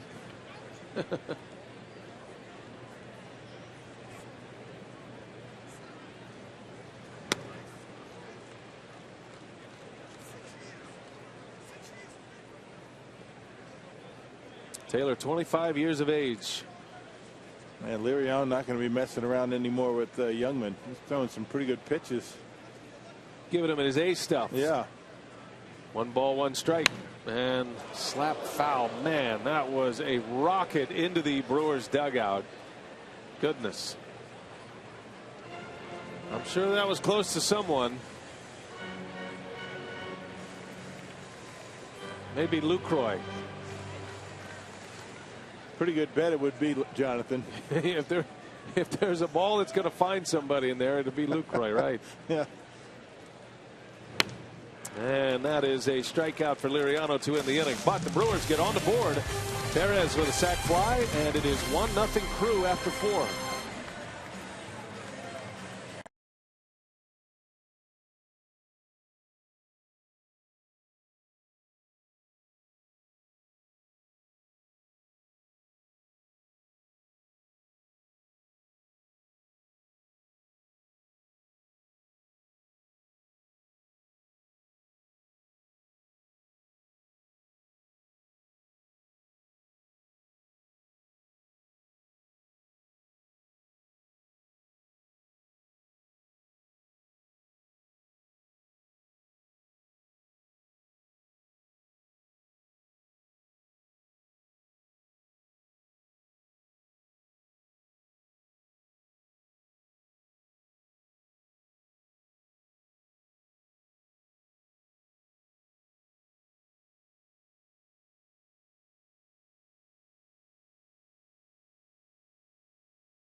Milwaukee Brewers baseball on Fox Sports Wisconsin is brought to you by Miller Lite, the original light Pilsner. Cheers, it's Miller time.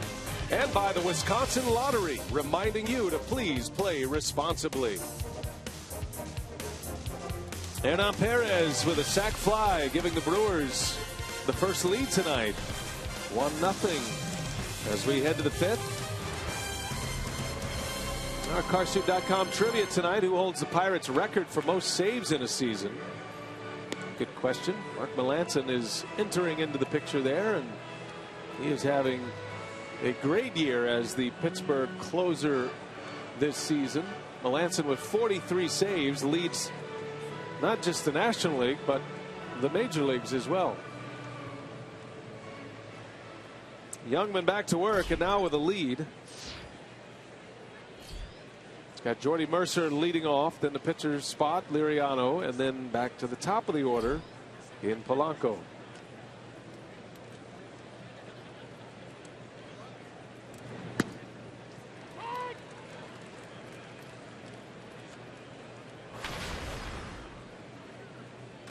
Pretty light schedule in the big leagues tonight, only 6 games. And one of them has gone final. The White Sox beat the Twins tonight as Mercer to left. Davis on the run. Davis can't make the play. Off his glove and off the wall. And Jordy Mercer is in with a leadoff double.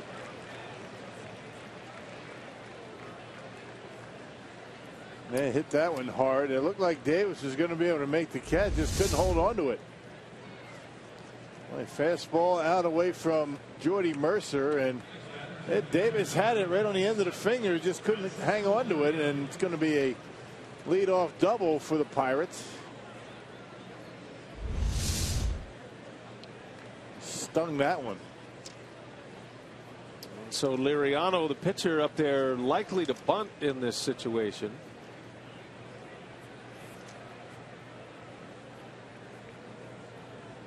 Brewers bring their corner infielders in, and Liriano not bunting, and a big swing and a miss.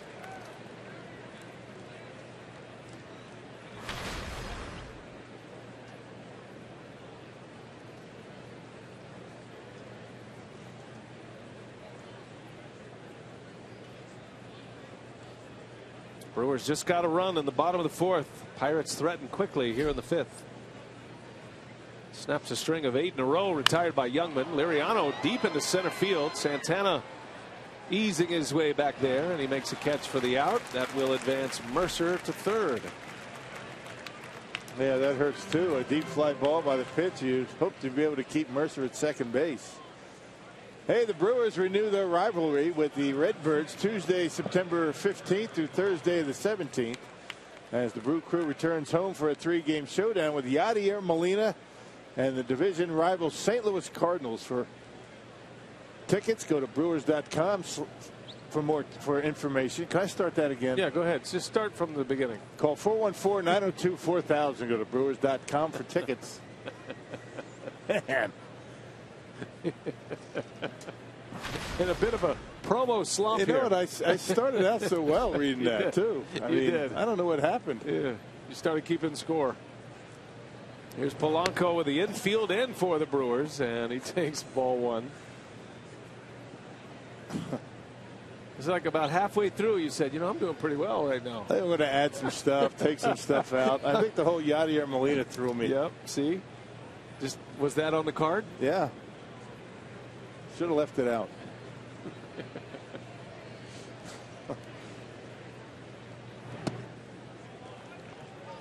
Well, the Brewers with a lead here in the 5th inning, bringing their infield in with 1 away. Going to take a chance if a ball's hit on the ground to try to cut that run off.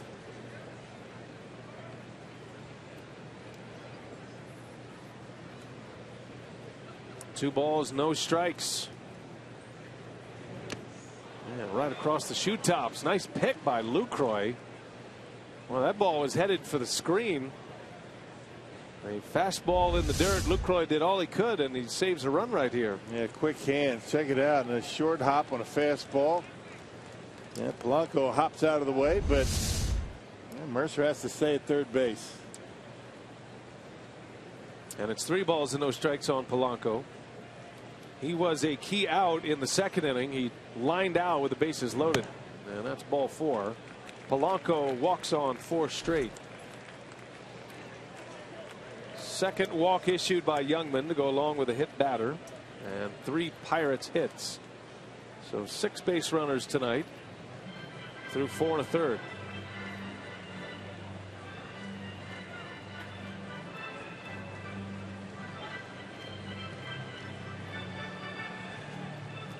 As much as Youngman has struggled with his command, at times tonight, it's amazing that the Pirates still have not been able to put up a run. He's struggling with his mechanics, his control, but able to get through it at this point.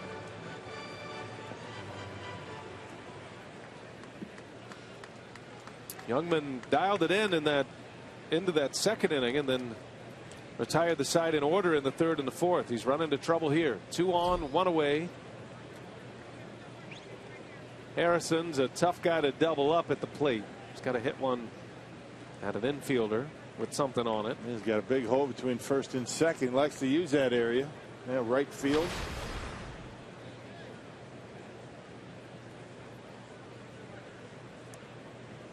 And there goes Polanco. Lucroy fakes the throw.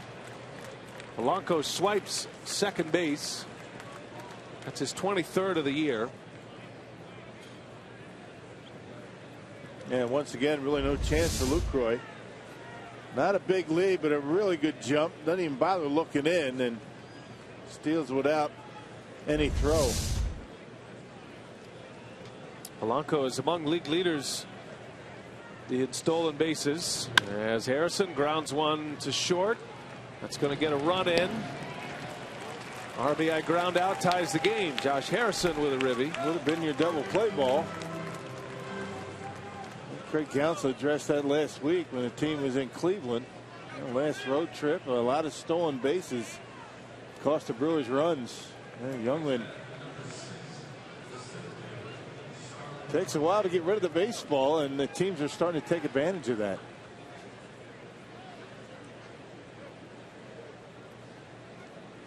Just another part of the learning process for Youngman. Got to keep adding elements to your game to help your cause on the mound. Here's Marte with a runner at 3rd. It's not that he's not aware of keeping guys close. He does. I mean, he steps off. I mean, he'll throw over there, but he takes an awful long time to get rid of the baseball to home plate. And the high leg kick, a very deliberate delivery, and that's when these guys take off. 1-1 on Marte.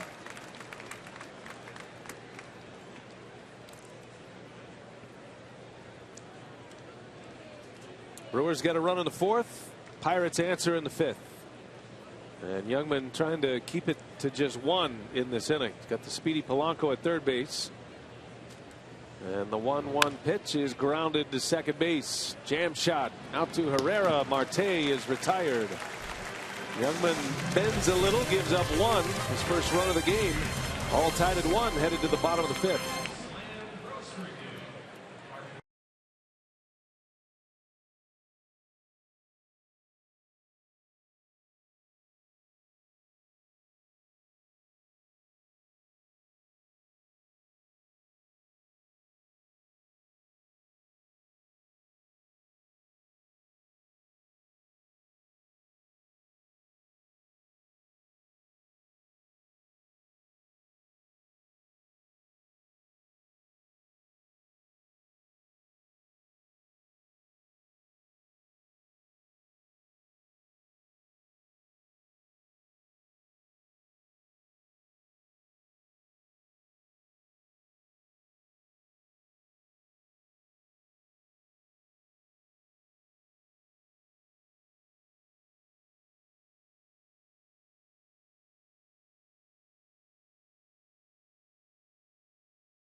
The game at 1 here in the 5th at Miller Park, and in our Crew in the Community tonight, Jonathan Lucroy has been recognized as a finalist for the 2015 Bob Feller Act of Valor Award, an award named after the Hall of Fame pitcher who was the first Major League Baseball player to enlist in the United States Navy after the attack on Pearl Harbor. Jonathan is recognized for his efforts in support of our servicemen and women and is among 15 Major League Baseball players to have been named finalists for the 2015 Bob Feller Act of Valor Award. Congratulations to Luke, due up this inning. No question. Thank you, Sophia, for bringing that up. Lucroy does great work. A lot of the Brewers do. Lucroy is the most active among the military charities. A regular contributor and participant in the Honor Flight program, which is a great program. If you're bumping around online, just give them a Google search, and especially here in Wisconsin, they do great work.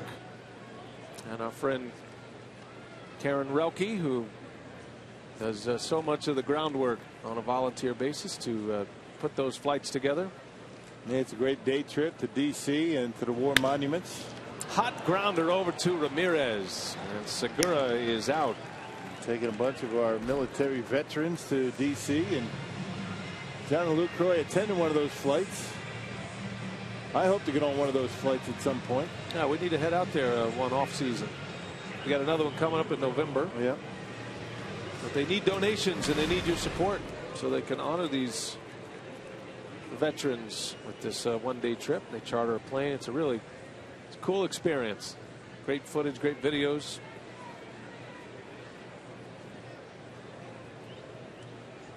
Lucroy bats with one away, all tied at 1 here in the bottom of the 5th inning. Back up the middle, that's a base hit. So Jonathan Lucroy extending his hitting streak to 11. On base for the 2nd time today. That is a career high, by the way. Twice he had 10-game hitting streaks, and now 11 in a row, and he's got a batting average around 450 in that stretch. Taking it right back through the middle. He did the same thing last time up, but Liriano made a nice play on a comebacker.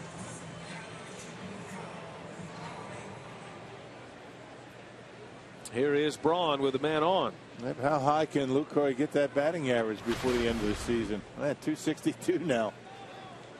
In 11 games from 235 to 262. That's impressive. And Braun, that's a shot. Nice play. Ramirez to second out there. Wow. Yeah, no kidding, huh? Aramis Ramirez. He says he's lost his step. Dipping into the fountain of youth right there to take a hit away from Braun. Perfect throw to second base from his stomach. Check it out. He goes down and gets it. Now the tough part, to get up on the knees and make a good throw to second base to get Lucroy. Terrific play for Aramis Ramirez. Sure was. And he knew he was not going to be able to throw Braun out at first. He runs too well, and his only chance for the lead out. He gets it. 2 gone now for Chris Davis. A changeup from Liriano. That's his signature pitch. That changeup for Liriano is going to keep him around the game for a long, long time, you figure. Left-handed with a changeup. Those guys hang around for a while. I see more guys than ever throwing changeups these days. Not too many split-finger fastball guys anymore, and they're just too tough on the arm. You end up having surgery, and changeup's easy on the arm and an awfully difficult pitch to pick up. We saw a pretty good one from Zach Davies last night. Braun takes off. Davis lets him run. The throw to second. Not in time. Braun is in with his 20th steal of the year. Gives him his 4th 2020 season of his career. So 24 homers now to go along with 20 stolen bases. Yeah, combination of power and speed, a big lead, and Liriano doesn't pay any attention to him. And yeah, Ryan steals that one easily. Not a very good throw by Cervelli, who throws base runners out at a 17% clip. Runner in scoring position. Davis into left center field. Long run. Harrison. And he can't get it. Into the gap it goes. Braun scores. An RBI double for Chris Davis. 2-1 Brewers. Well, just like last night, every time the Pirates score, the Brewers get one back. They did that on a couple of occasions last night and doing it again tonight. Set up inside, he put it there, but this time Davis waiting for it. And Josh Harrison really not that close to catching that baseball, and an RBI for Chris. 2-out RBI double for Chris Davis. And the Brewers regain the lead, so swapping runs here in the last 3 frames. At the plate presented by Wendy's. Couple of walks for Rogers. Scored the first run. That sac fly by Perez. I think about the plate discipline for Jason Rogers. I mean, he's had 3 at-bats. 1 last night, 2 tonight. All 3 of them walks. And you got to figure he's up there. He's got to be just dying to get some pitches to swing at. He's showing good patience. And that one hits Liriano. Tried to make a backhanded stab. Recovers and gets his man at first. However, Davis delivers. 2-out RBI double, and the Brewers regain the lead.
Here at Miller Park, Brewers have their 1-run lead back. They answer the Pirates run at the top of the 5th.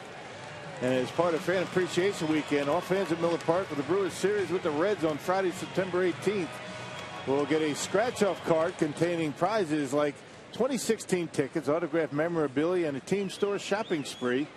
For details, go to brewers.com/fanappreciation. Well, here we go to the 6th inning. Taylor Youngman now back on top, 2-1. After the Brewers get an RBI double out of Davis in the 5th. Ramirez, who made a sparkling play at third base last inning, leads off and takes strike 1. Nice little ceremony before the game. The Brewers honored Aramis Ramirez and his terrific career. First of all, in his time here in Milwaukee, they gave him the third base bag from his final game here at Miller Park. Pretty cool. Very nice. Doug Melvin was out there along with skipper Craig Counsell, and yeah, there's the bag from his final game as a Brewer. Yeah, it was a nice addition to the ball club for 3+ years, and it was a good pickup. Drove in a lot of runs, hit some homers. Actually led the league in doubles one year as a Brewer. Youngman knocks it down. Heck of a play. And Ramirez is out. Boy, there's been some beautiful defense played in this game all the way around, and the pitchers have been involved in a number of these plays. Let's see how it feels, Rami, right? He stole a double from Ryan Braun and able to knock that one down. I think he got the bare hand. Hope he's going to be all right. That comebacker got the bare hand of Taylor Youngman. Well, athletic trainer Dave Yeager is out to take a look at him. Youngman's got a look about him right now that will tell you he may not be sure he can continue here. Not good. Although he's got a smile on his face. Everybody around him smiling. You know, Doug Eddings, the home plate umpire.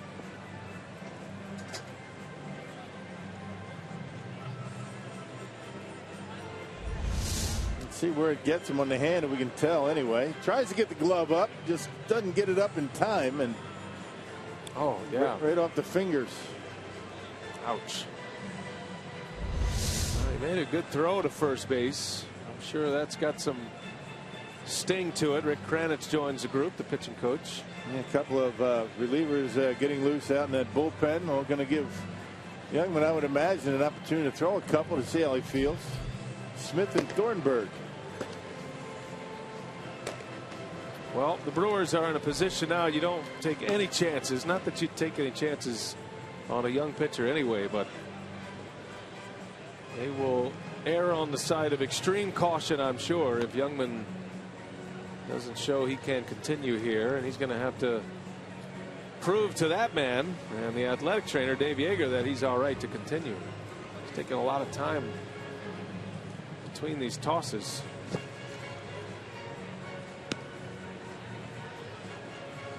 And he gives him a thumbs up, says I'm good to go. So he will continue here with one out in the sixth.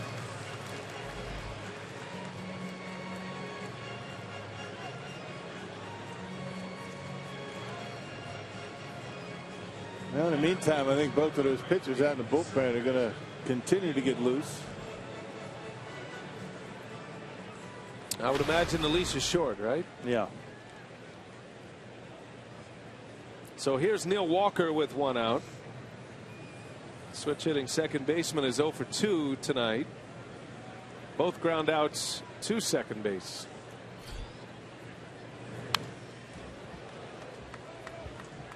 Walker in the final year of his contract.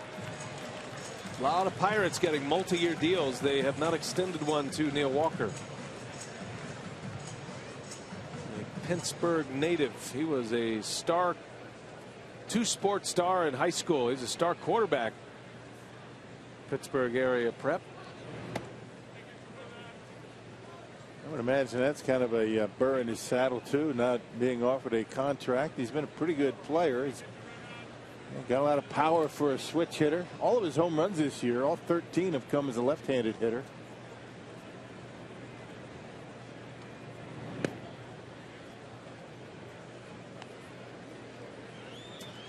Neil Walker thinking, what about me? I've done a lot for the organization. No, I beg your pardon. He is arbitration eligible next year. He's a free agent in 17. So he still has one more year left as he skies one into left center field. Santana will make the catch. There's out number 2.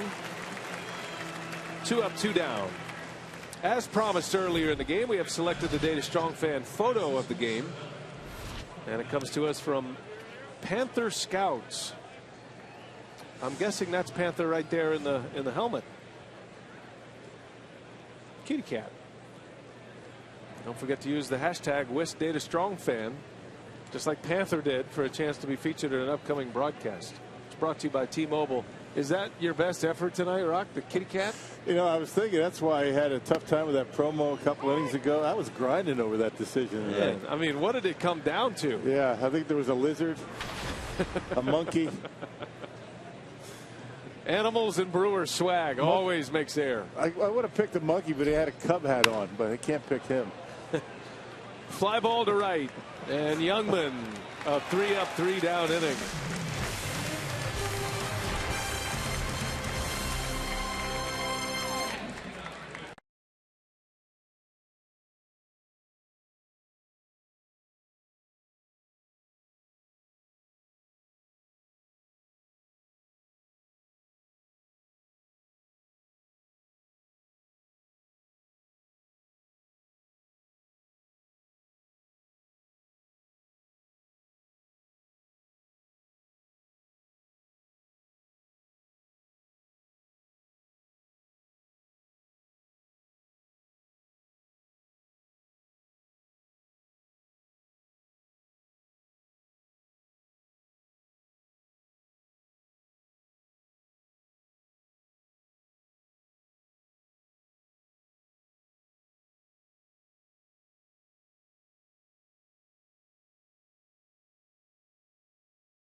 just coming off a 3 up, 3 down 6th inning, and Youngman is through 6, trying to win for the 3rd time this year against the Pirates.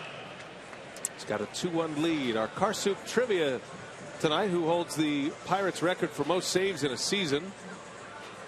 That would be Mike Williams, who had 46 in 02. Melanson is on his way to that mark. You figure he's going to get it if he stays healthy. He's keeping himself active down in that Brewer bullpen. He's 3 saves away from matching the franchise record in Pittsburgh. Incredible. Great cutter. Took over Jason Grilli a couple of years ago, and look what he's been doing. Liriano's working in the 6th inning now. He's given up runs in each of the last 2 innings.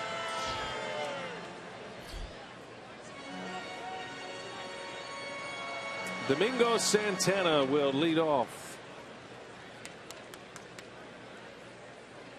Had a double in the 4th inning, his last time up. Has 7 hits as a Brewer. He's been in the big leagues nearly 2 weeks now.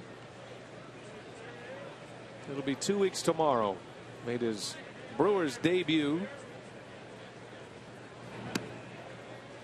Hit a home run in his first game in Washington, D.C. against the Nationals. And of his 7 hits, 3 of those are home runs, 2 of them to right field.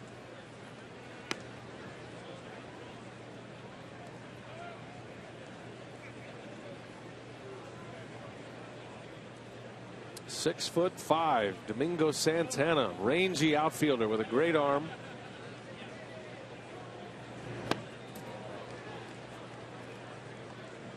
And that's a pitch that's given every hitter for the Brewers a difficult time tonight. That changeup, it's a good one. Always an effective pitch against young hitters, aggressive hitters.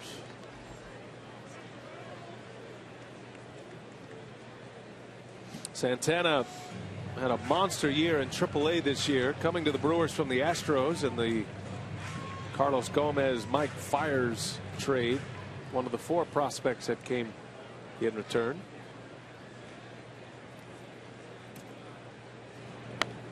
And he lays off, so Santana draws the walk, and it's a leadoff walk here in the 5th inning. 4th walk issued by Liriano.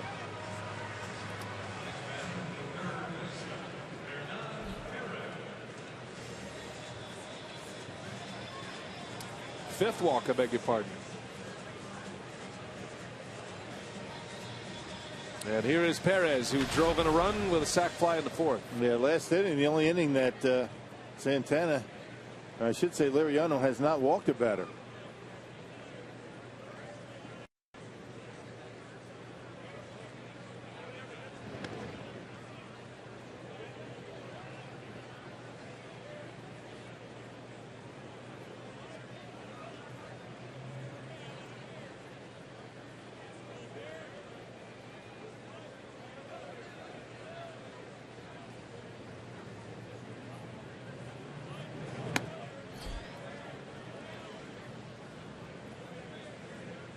Perez wants to chat with Cervelli, maybe the other way around, or Liriano, I should say. Only 84 pitches, so Liriano able to manage that pitch count pretty well. It's not a fatigue issue. Nobody getting loose in that Pirates bullpen.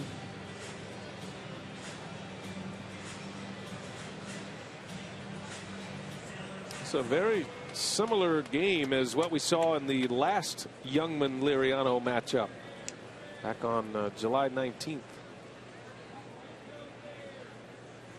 Or I beg your pardon, back on June 9th, as Perez goes down the right field line, and that's down for a hit. Into the corner it goes. Santana with those long legs is going to try to score. No throw. Santana's in, and that's a triple and an RBI for Hernan Perez. 3-1 Milwaukee. I'll tell you, those long strides for Domingo Santana. He picks up a lot of ground in a hurry. All right, how about Hernan Perez getting a start? He's got a couple of hits now, an RBI. Check this out. Fastball away, just slices it down that right field line. Polanco, by the time he gets to it, rattles around in that corner a little while.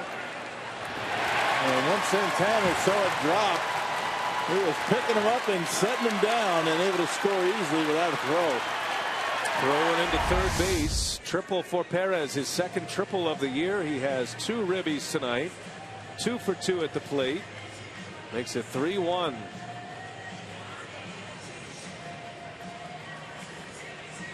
Meeting at the mound here, Ray Searage, the pitching coach of the Pirates. Another guy hasn't had a whole lot of playing time, been able to keep his stroke relatively sharp. Hernan Perez. Now, when Ramirez was traded to the Pirates, that opened the door for Perez. Even though Herrera's been playing third base quite a bit lately. Hernan making a bid at some more playing time. And here is Herrera, infield in now, nobody out. And a swing and a foul tip.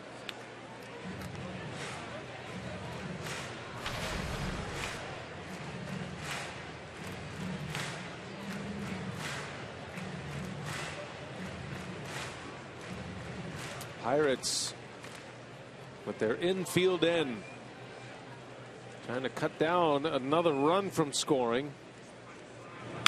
And a ground ball foul. No balls, 2 strikes on Herrera. Looks like Youngman's day is done. They've got Shane Peterson on deck. Council is going to call it a night with Youngman with 6 innings. Yeah, get some ice on those fingers. Make sure that's not going to give him any problems for his next start. He's still looking at those fingers. Got 2 more outs after he had that injury. Well, a good start for him, though, in his 3rd start against Pittsburgh. His major league debut was against the Pirates, and he gave up just 1 run in 7 innings. Gave up 1 run in 7 innings here at Miller Park on the 19th of July. And just 1 run tonight. That ball is hit well left field.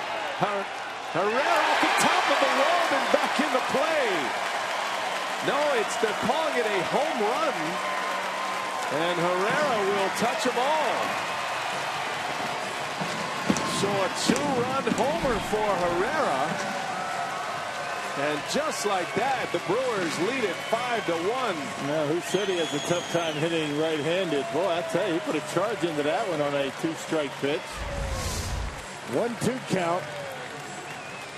Only a change up or slider, something like that. Let's see if it's out of here. He hit the back wall, then bounced back in. I'm not sure. I don't know. I hit the corner of the yellow line. It's going to hit the top of the pad. Does it bounce over? I don't know if it does or not. Clint Hurdle is out. He is asking for a replay here, asking for the umpires to discuss and possibly go to a review. It's got to clear the wall. Even if it hits the yellow line, it has to clear the wall to be a home run. It definitely hit the top of the fence. Whether it bounced off the back wall and back over, I'm not sure. One thing about that, the green wall behind the playing fence. There's a lot of room between it. Yeah, there's about 8 feet between the fence and the wall that fronts the Friday's Grill out there. So they'll take a look. Bill Miller is the crew chief. The third base umpire, Tony Randazzo, is the calling umpire. Well, whether it's a home run or not, it's at least a double and an RBI. The Brewers have 3 runs in.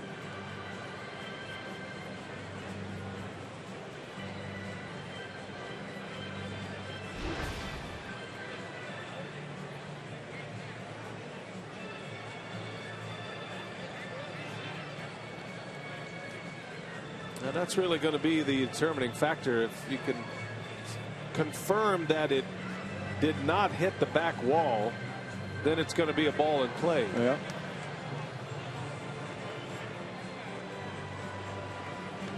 Everybody's looking at the replays that are running, the in-house replays that they're running. Yeah, that looks like it came back and played.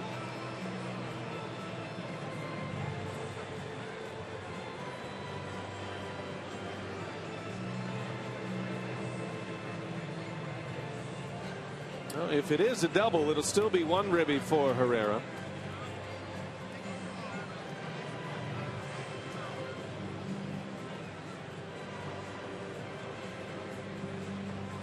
Yeah, there is a considerable amount of room between the fence and that back wall on Fridays, and well, it's taken a long time in New York to determine whether that ball stayed in play or not.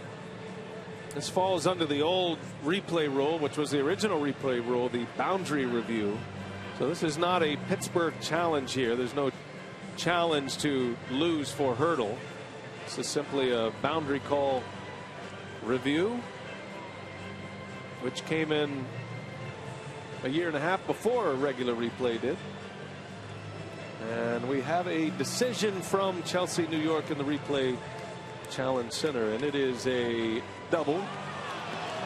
So a double and an RBI for Herrera. I think that in his heart he knew it was a double. Going to get his helmet, go back to second base. It's an RBI double. That's a worst case scenario, which isn't too bad. So take a run off the 5-1 score, add a run, make it 4-1, and Herrera to second base, and here comes Hurdle to make a pitching change. How about the bottom of the order for the Brewers? Santana, Perez, and Herrera doing damage in the 6th inning, and they chase the Pittsburgh starter. 4-1 Brewers. We got a pitching change here at Miller Park.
A Pirates starter with a disappointing outing. Garrett Cole Tuesday, Jeff Locke yesterday, and now Liriano will exit. Cannot get through 6 innings as Herrera doubles in Hernan Perez to make it 4-1, and a pitching change for the Buccos. A reminder that tonight, be sure to catch Fox Sports Live on Fox Sports 1. They'll have complete highlights and analysis of everything that happened in Major League Baseball today, plus the latest from the NFL, college football, and the wide world of sports. Fox Sports Live is tonight on Fox Sports 1, streaming live on Fox Sports Go. There you see the numbers for Antonio Bastardo, one of 3 left-handers down in that bullpen. 10 relievers overall for the Pirates with September call-ups. 52nd appearance for him. Good numbers at 327 earned run average. Last pitched on Sunday and through 2 scoreless innings that included 5 strikeouts. He'll face Shane Peterson, who will hit for Youngman, and a swing and a miss. Liriano goes 5+ tonight with 7 hits and 4 earned runs thus far. 5 walks in the game. Brewers with 2 runs in the 6th, scoring in each of the last 3 innings. They lead 4-1.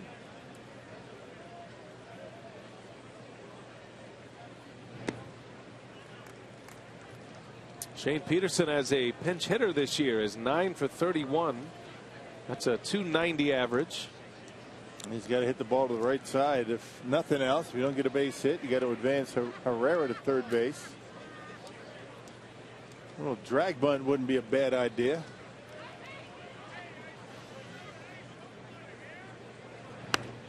And a strike from Mastardo.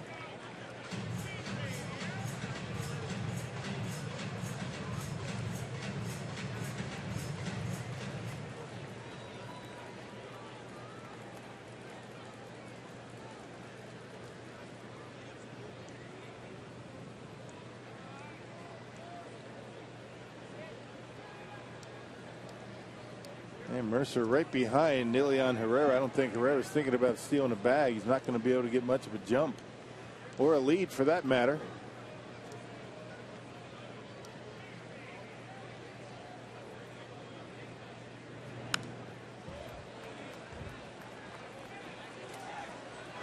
One ball, 2 strikes on Peterson. Brewers took the lead in the 4th, scored the first run on a Perez sac fly. Pirates tied it in the 5th inning. RBI ground out by Harrison, the only run that Youngman allowed tonight in 6 innings. And then a run in the 5th, 2 in the 6th. Still added in the 6th inning. Count remains a ball and 2 strikes. Brewers were able to acquire Peterson from the Cubs this offseason. Had just a couple of days in the big leagues with the Oakland Athletics 2 years ago. He was actually traded from the Cardinals to the A's in the Matt Holliday deal. Significant playing time this year in the big leagues. And a swing and a miss. Chased one up high. Down he goes for the first out of the inning.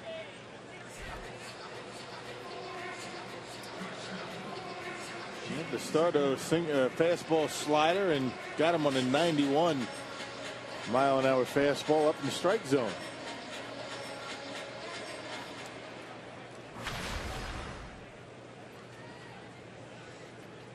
Here's Segura. He is 0 for 3 tonight. Had a line out in the 1st inning and had a hard hit ground ball at Ramirez his last time up. He's really been swinging well.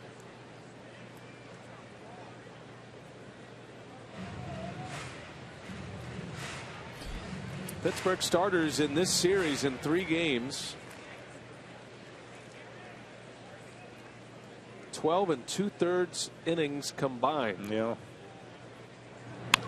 And there's a ground ball through, a base hit. Herrera's gonna stop. Now he starts up again. The throw to the plate on the money, and the tag is in time.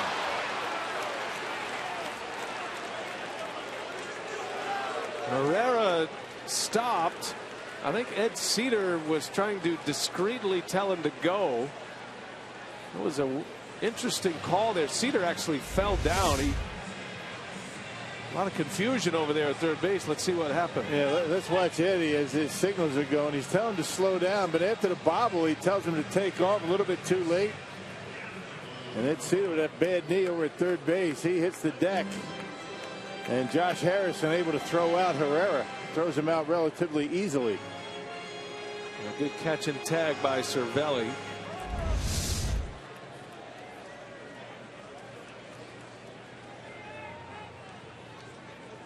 Eddie's been battling that bad knee for most part all season. Here's Lucroy now. And a pickoff play at second.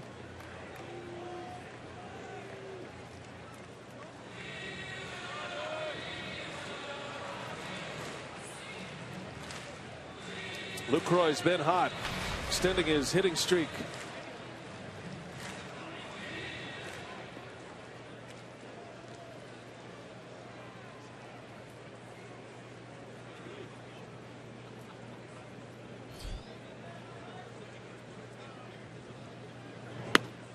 And a strike. Lucroy with that single in the 5th inning, extending his hitting streak to 11 in a row.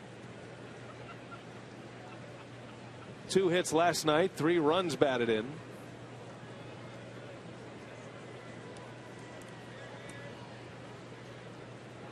Trying to drive in one with 2 outs here. The Brewers have 2 in here in the 6th inning. They lead 4-1. Man, that one's in there. Bastardo with a fastball on the inside corner. He doesn't mind pitching inside. He's pretty good at it too, keeping it on the inside part of the plate. He'll drop that slider on you. Former Philly, Antonio Bastardo.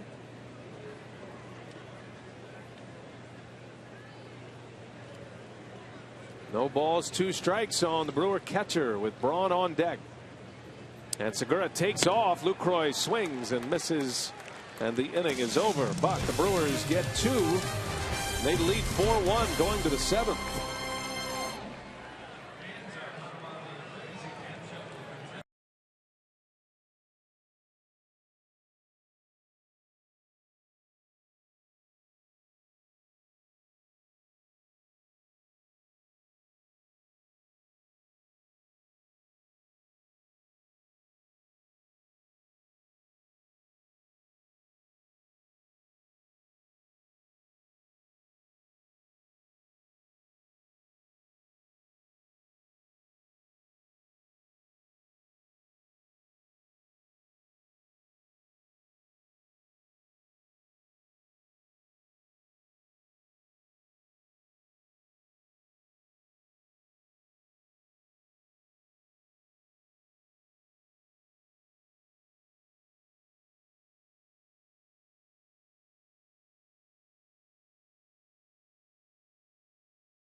AT&T Uverse Rewind.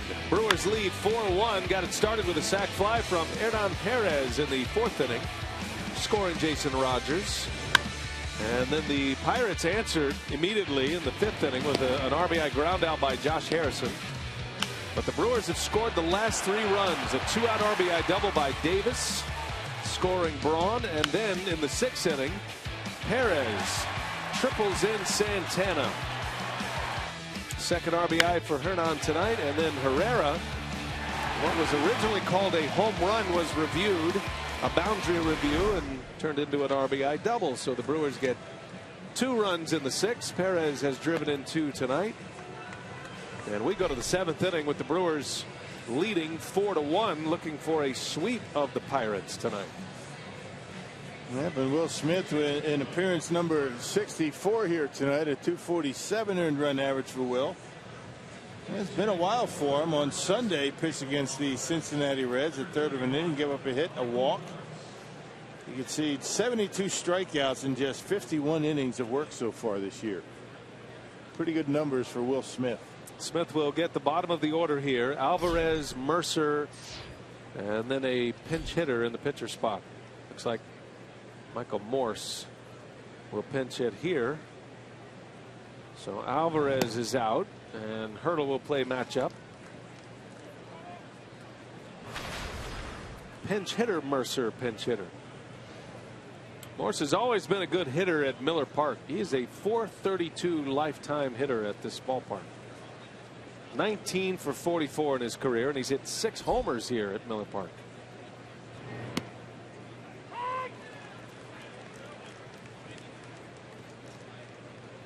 Those are the numbers in 13 games. Gaudy. This is his first playing time of the series, however.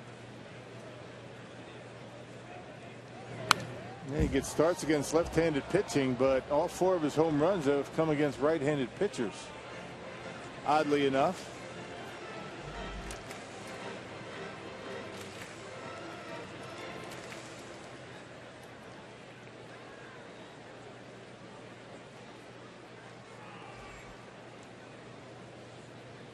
Ball and 2 strikes. And a breaking ball in the air, shallow right, long run for Braun, and that is a fair ball.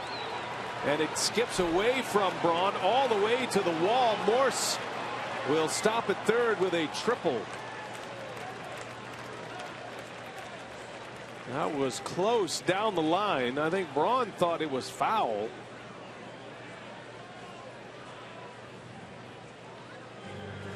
He went over there and checked where the ball landed.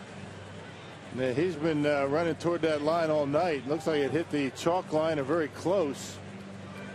And by the time he gets to it, and Michael Morse in with a triple. He was thinking about an inside the park home run.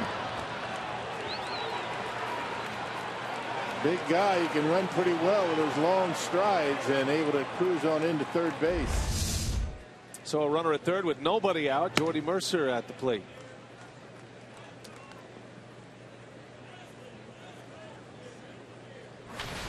Well, the Brewers are hoping that out at the plate does not come back to bite them.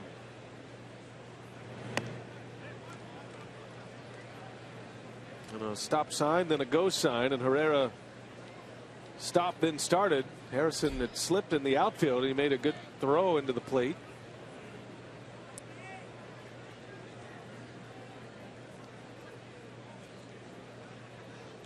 And Ed Cedar hit the deck.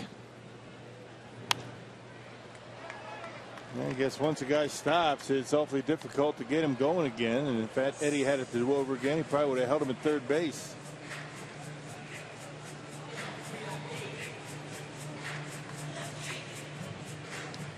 But easy to say from up here in hindsight. Well, Harrison did recover quickly after that slip, and you're not expecting just like a runner, an outfielder who his momentum stops. Now he's got to make a long throw, and he put it right on the money. Yeah. That's where the infield skills of Josh Harrison show up. He's used to making that quick release throw. Yeah, the Brewers have been very aggressive on the bases, taking extra bases, especially Ed Cedar at third, sending guys, and for the most part, they've been successful.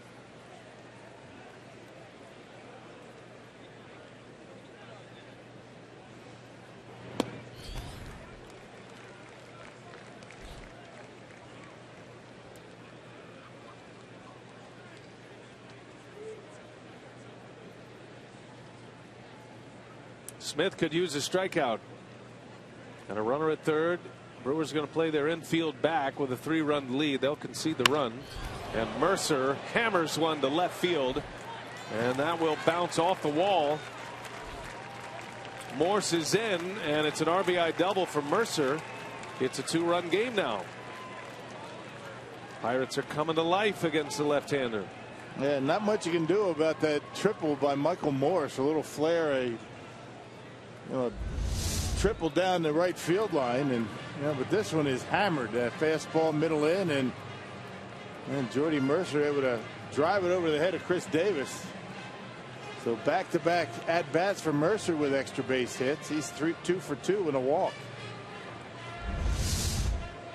So Mercer trying to fight his way back in the lineup after a knee injury. Rick Kranitz with a quick scouting report. Hurdle has sent his pinch hitter out there to be announced. Jung Ho Kang will bat, representing the tying run.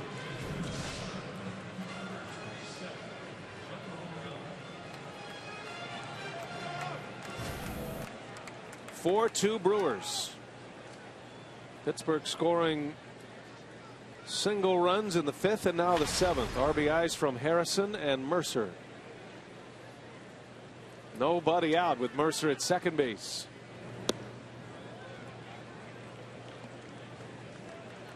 Bullpen is quiet for the moment. Yeah, just can't seem to get ahead in the count. Fell behind Jordy Mercer. He doubled. He's down in the count 1-0.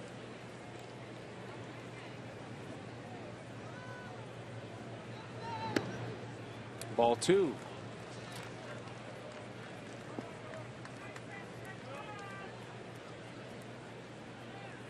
Kang in his rookie season, he's had a terrific season coming from Korea. Hit over 40 homers, drove in over 100 runs in the KBL last year.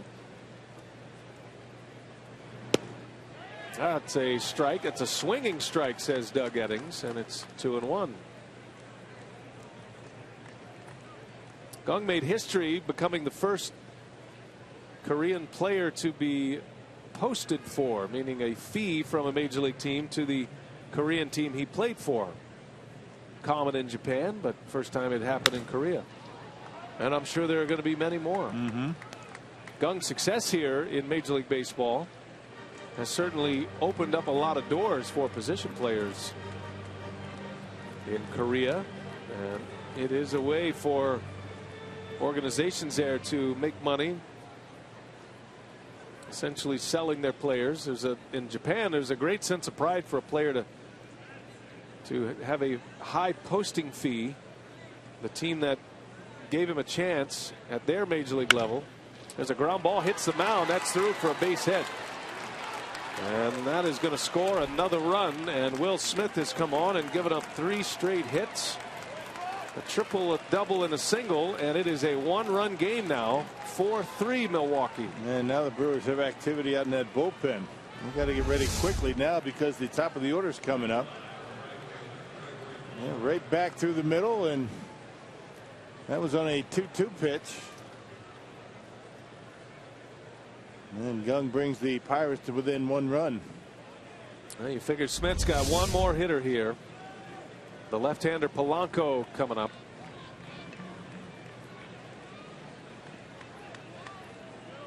Polanco is 0 for 2 with a walk. Had a walk and a stolen base in the 5th inning.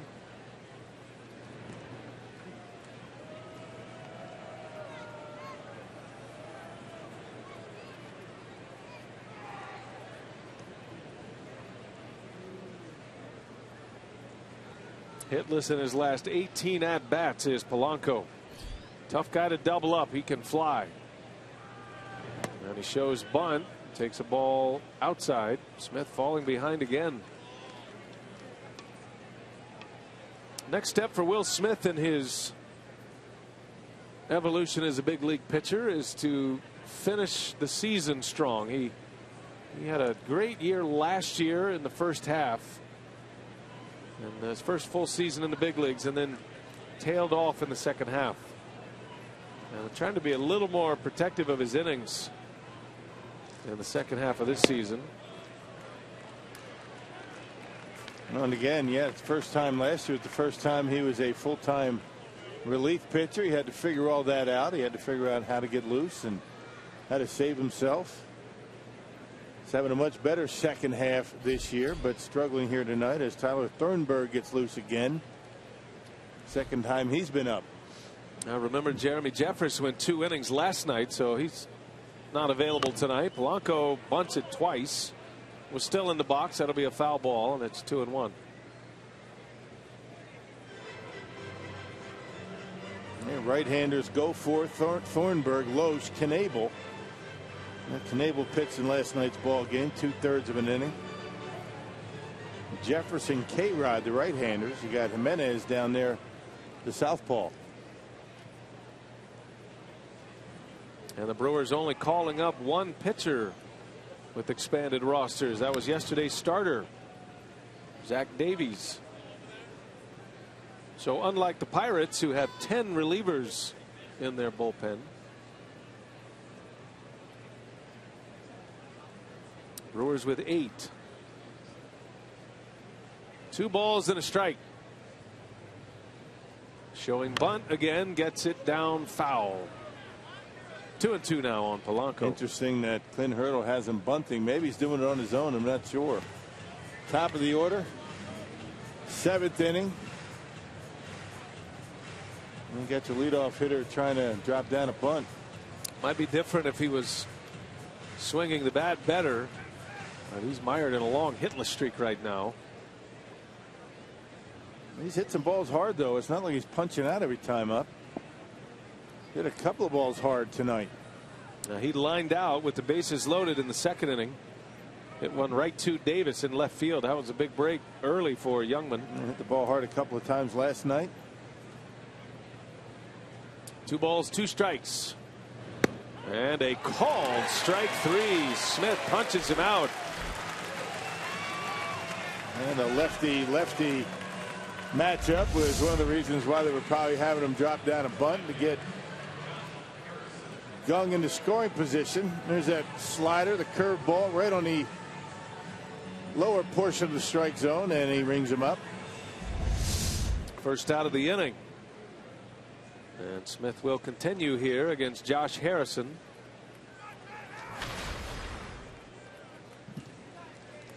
Harrison singled and stole a base in the first, and then he drove in a run with a ground out in the 5th. He's 1 for 3 tonight. There's a strike. Good fastball. Down and away on the corner, and it's 0-1.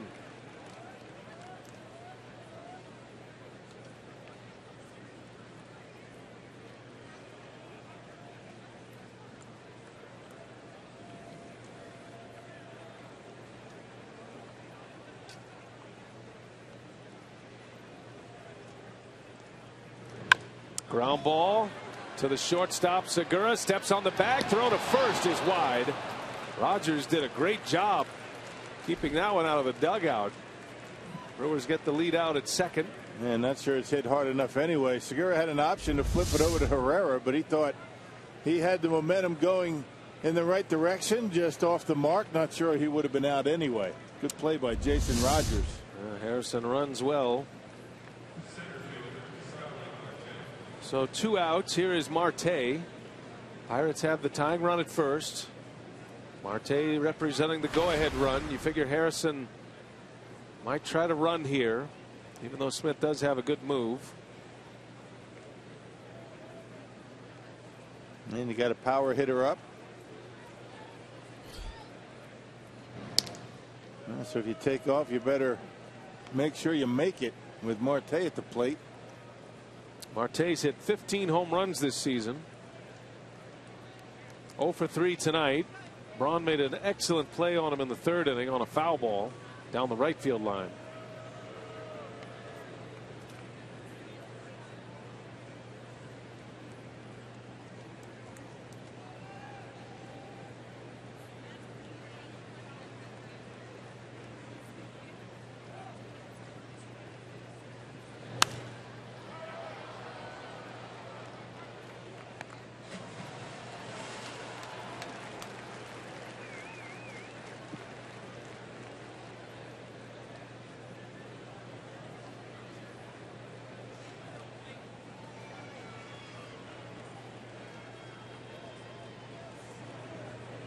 Two outs, 7th inning. Pirates have 2 runs in. Brewers still lead by a run.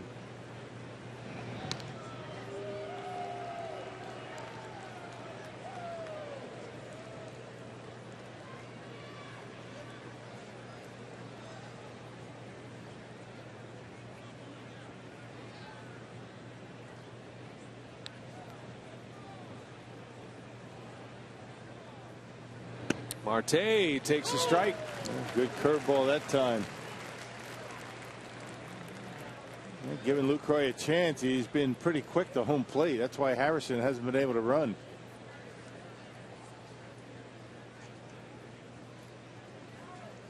Inning started with a triple off the bat of Morse. Mercer doubled him home. Gung, the pinch hitter, singled Mercer home. And Smith has retired the last 2 hitters, or gotten 2 outs on the last 2 hitters. Harrison reaching on a fielder's choice. Big pitch coming. No balls, 2 strikes.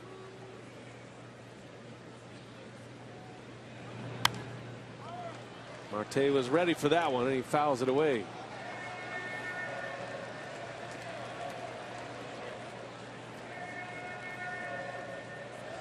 Taylor Youngman, the starter, continues to impress in his rookie campaign. 6 innings, 1 run. Lowest ERA in the National League. Yeah, another good outing. Really didn't have his good stuff tonight. Among rookies, I should say.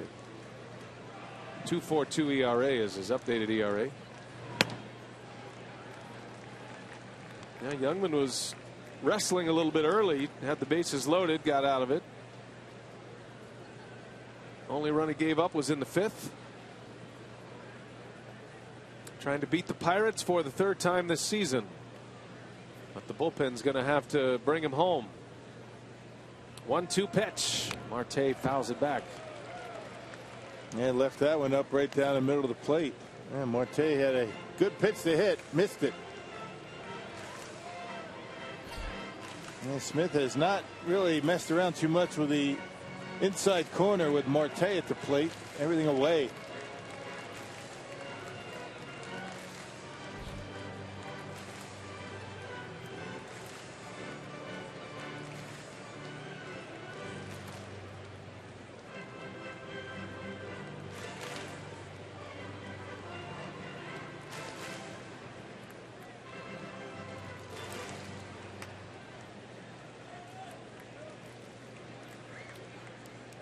Do it again. Another 1-2.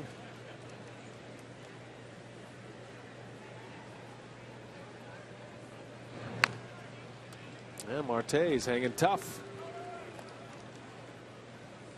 Count remains a ball and 2 strikes. This doesn't seem to have that good sharp, that crisp break on his slider and curveball tonight, which is why Marte's been able to hang in there. Sometimes that's a sign of fatigue. Well, we'll see what he has in mind here in a 1-2 count again, and a throw to first. Harrison has not been able to read Smith. Twice now in this sequence he has gone back to the bag when Smith has delivered a pitch to the plate. Lucroy's a good thrower when given a chance. Marte, ground ball foul. That's that slide step he's given. Josh Harrison over there at first base, not picking a leg up. He's staggering his delivery a little bit.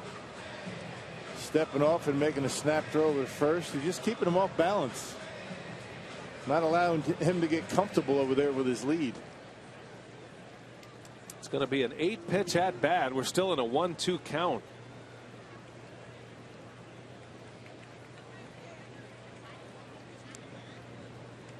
Marte very fast as well. He can fly.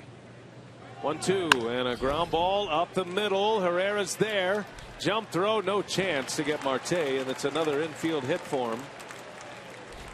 Marte ranks 2nd in the National League in that category. That's his 31st infield hit. That's a good at bat for him. I mean, fouled off some pitches. He didn't have a lot of good pitches to hit in that at bat. Fouled him off and just stayed alive. Got enough of it to get himself an infield hit. And Counsell's got to go get Smith here. So we'll have a pitching change in the 7th. The Pirates with 2 runs in, now 2 on and 2 men out, with Aramis Ramirez coming up.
In the 7th inning, out after 2 men are out. 2 runs are in on 4 hits actually. And he's going to give the ball to Tyler Thornburg now with a couple of runners still his responsibility. Thornburg on for the 16th appearance of the season. And he pitched last night. Tossed a 3-up, 3-down, 9th inning. It's been pretty good since his recall. 9 appearances since he's been called back up, and a 193 earned run average. Was called back up at the trading deadline back on July 31st. Down in AAA, Thornburg was starting, made 17 starts for Colorado Springs. He's got Ramirez at the plate. 2 on, 2 out. Pirates down a run. Thornburg trying to get the Brewers to the dugout. And Ramirez hacking away at that first offering.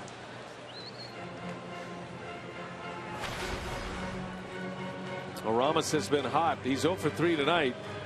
But he has 5 RBIs in the series, including a 3-run home run last night. A very streaky hitter. Certainly the Brewers know that. And he's been hot. That's the bad news.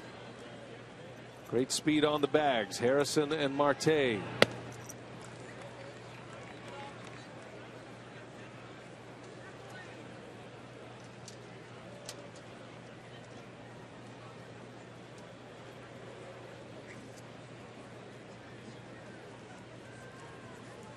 Pirates have the tying run at second. The go-ahead run at first. Brewers play their outfield deep. And the 1-1 pitch is pop foul and out of play.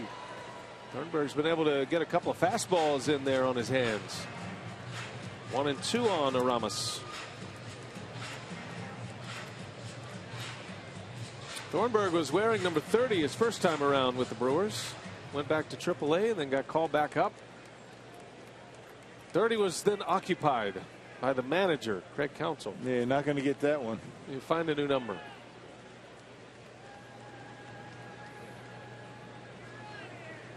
The 1-2, Ramirez fouls it away. They stick with the fastball with Ramirez. There's been 3 fastballs and a changeup. Tyler's got a good one, but he's got to keep it down in the zone. Leaves it up, and Ramirez is going to give it a ride.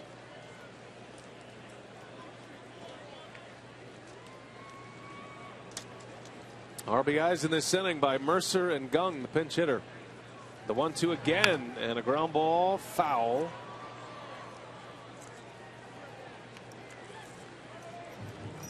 Well, this is crunch time for the Pirates.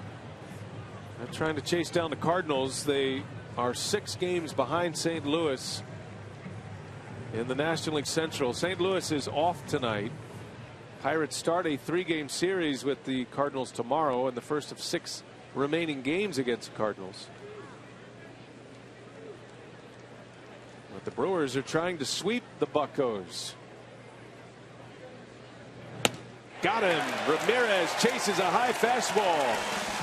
Thornburg comes in, does the job. 4-3. Brewers still lead as we go to the home 7th.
They hang on to their lead after the Buccos scored twice in the 7th inning. We head to the bottom of the 7th now, having fun here at Miller Park. Tight ball game, very entertaining. Well, Fox Sports Wisconsin is proud to partner with Girls on the Run, Greater Milwaukee, to empower girls to be healthy and confident. Join us for the Girls on the Run Fall 5K on Sunday, November 15th at Bayshore Town Center in Glendale. To register, visit foxsportswisconsin.com. Click on the upcoming events tab. Changes for the Pirates defensively. The two that had hits in the top of this inning remain in the game. Michael Morse takes over at first base after he pinch hit for Alvarez. And Gung will remain in the game at third base. New pitcher as well. Strike one to Ryan Braun. Yeah, we saw Lees here on Tuesday night, 2 scoreless innings, and struck out a couple of batters. It was 6 up, 6 down for Lees on Tuesday night. Another one of the hard throwing relievers the Brewers have faced from that Pirates pen. There's Morse over at first base. Alvarez is out, and Gung, after his RBI single, a pinch hit RBI single, stays in to play third. But the pitcher in Ramirez's spot. Braun chases one, and he's out on 3 pitches. Yeah, Lees can touch 100 miles an hour. We saw him on Tuesday night throwing 199 miles an hour. He's got a good slider to go with it.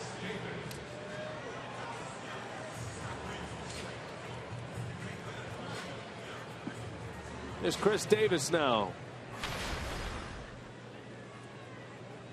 Chris drove in a run with a double in the 5th. It was a 2-out RBI double for him. Off Liriano. Big swing by Davis. Brewers could use a quick strike here. Feels like the flow of the game has turned a little bit. The Pirates, well, it started really in the Brewers' half of the 6th inning. And a sequence of events that not only took a run off the board, but then another runner thrown out at the plate. Elian Herrera hit a deep drive into left field, hit the top of the wall as Davis. Oh, what a catch by Walker. The 6'3" second baseman pulls one out of the air and takes a hit away from Davis. Yeah, shaded up the middle with Chris Davis at the plate, and yeah, he's so good that even he smiles. Can't believe he caught that one right in the webbing and holds on to it. Perfectly timed leap. You can see it right on the end of the fingers, but able to keep it in the webbing and able to haul it in. Nice play. He might be the only second baseman that can make that play. He's certainly the tallest. So 2 quick outs. Here is Rogers. But Rockies start looking at this ball game here, and that Herrera long drive was originally called a home run. That made it 5-1, and they went to a review, took the home run away. So it took a run off the board to make it 4-1, and then Herrera was thrown out at the plate for the 2nd out of the inning. Wow, Lees. That was impressive. What an inning. 3 up, 3 down, 2 strikeouts, and we're going to the 8th now.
Brewers. It is 4-3 Milwaukee. They're looking for a sweep tonight, the Brew Crew.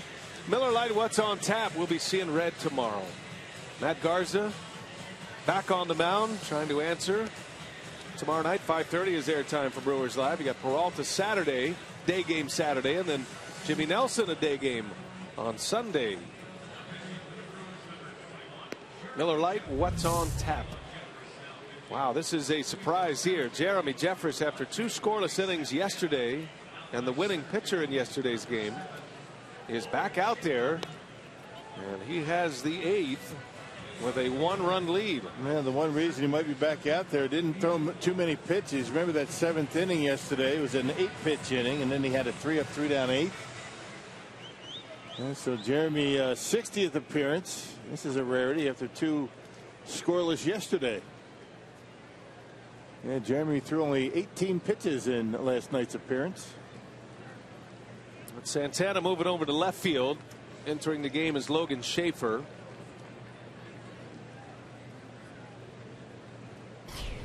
And so Counsell tightens up his defense. He goes back to the well with Jeffress. Neil Walker leads off after a beautiful catch, taking a hit away from Chris Davis.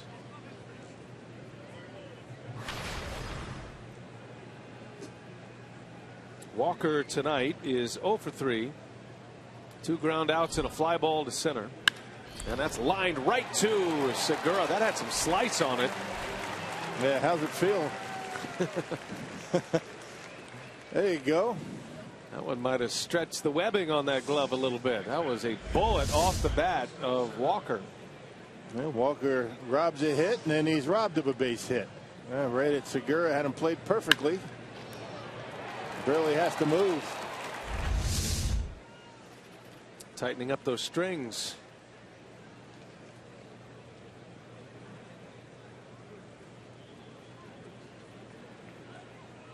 The gamer. That's what you call your glove you use every day. You don't want to get rid of that, especially a shortstop. An extension of your hand. Yeah. Cervelli hit by a pitch in the 2nd inning. He's 0 for 2 tonight. Taylor Youngman still in line for the win right now. Brewers maintaining the lead even though the Pirates scored twice. Stranded 2 on last inning. Pittsburgh is left 7, as have the Brewers.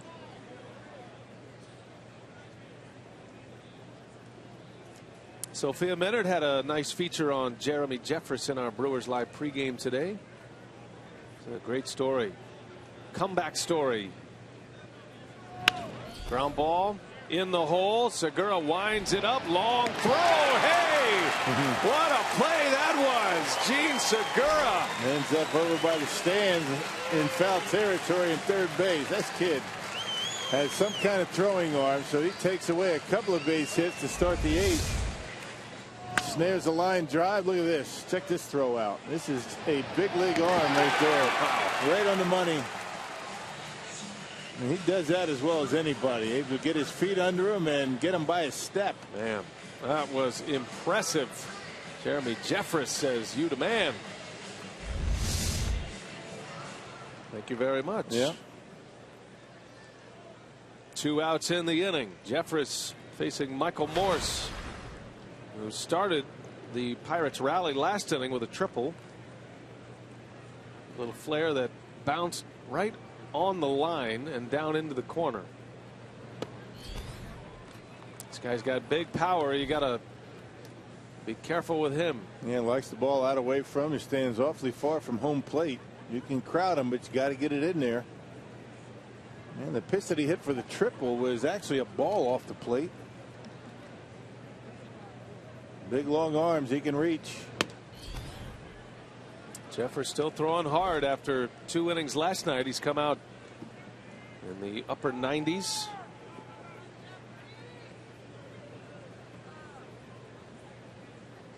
Power pitcher and a power hitter at the plate.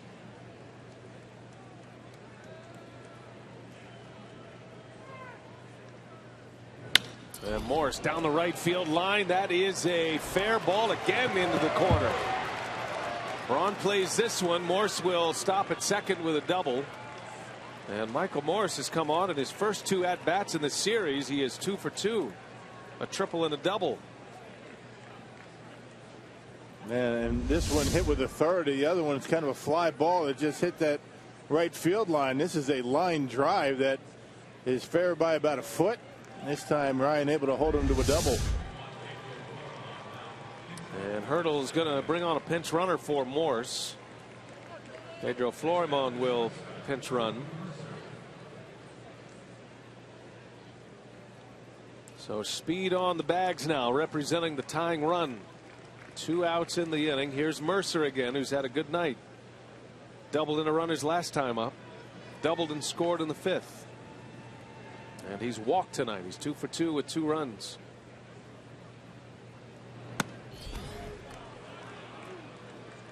And remember, it's not the pitcher's spot on deck. It's Gung, who's got a base hit already tonight and an RBI off the bench.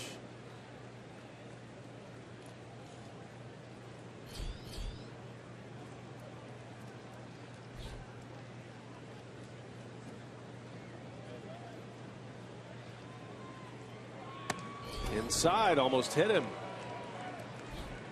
2-0 the count.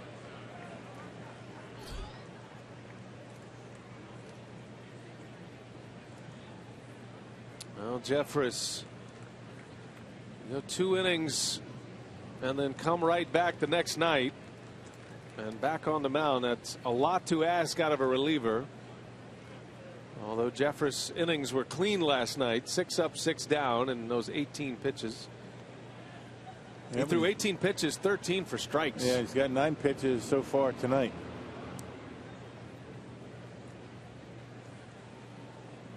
Two balls, no strikes on Mercer. Tying run at second. And he missed. 3-0.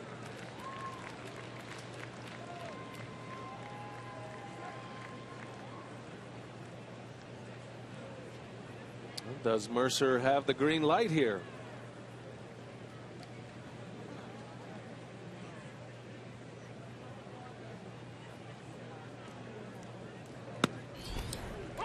Taking all the way.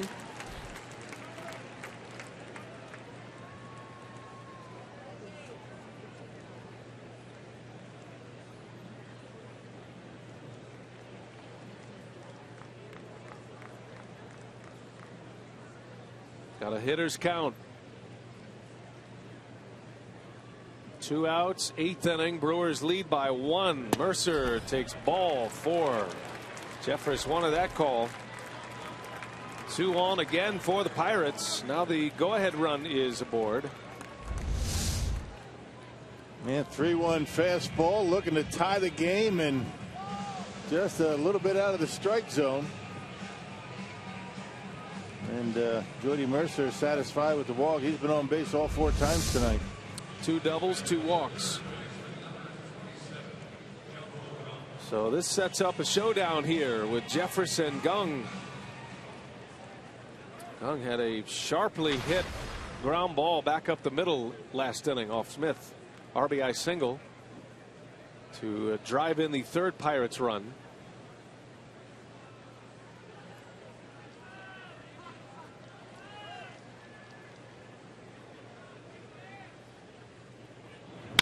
Ground ball right to Perez. Easy way to second, and that's the inning. And Jeffress, a pump of the fist. He's rising into that elite status among relievers.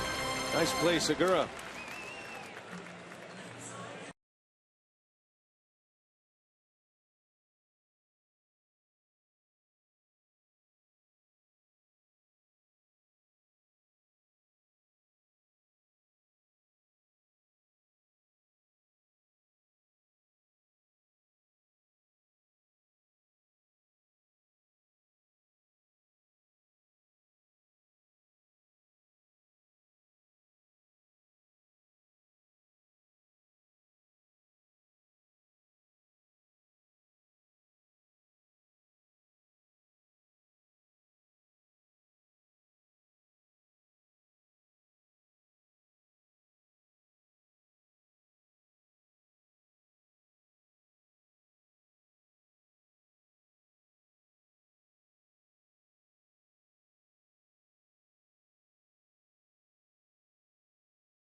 Segura in that Brewer dugout. Segura, some great defense in the top of the 8th inning to help out Jeremy Jeffress.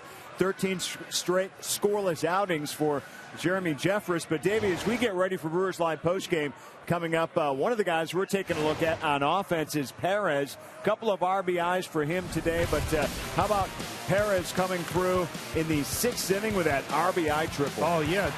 Did a nice job in going with the pitch, and really capitalizing on his at-bats and limited play that he's had. Well, the Brewers have need everything tonight offensively, clinging to a 1-run lead. Brewers Live postgame on the way. We'll hear from Craig Counsell and the crew as always, B.A. All right, thanks a lot, Craig and Davey, as we head to the bottom of the 8th. Domingo Santana leading off for the crew. Pirates have Sean Rodriguez in the game at first base. The third first baseman in this game for the Buccos, and Clint Hurdle. RBIs from the Brewers tonight from Herrera and Perez, who has driven in 2, and Davis. As that one is in the air, right field, got some carry, and Domingo Santana sends one out. 5-3 Milwaukee on Santana's 4th. Some kind of strong, that young man. I'll tell you what. 4 homers, 3 of them have come to the opposite field, and that one just never came down. When he hits them, they stay hit. That slider from Lee's, he goes right with it, and there's our Badger Mutual Insurance run of the game. Brewers now with a 2-run lead. Just kept going and into that Pirates bullpen. And now Perez, first ball swinging, fouls it back. Well, his power is impressive. Opposite field thump. Domingo Santana. Instant offense. A double, a walk, and a homer tonight for Santana. They bring him up. He's played every day, and he has not disappointed. He's going to get that batting average up.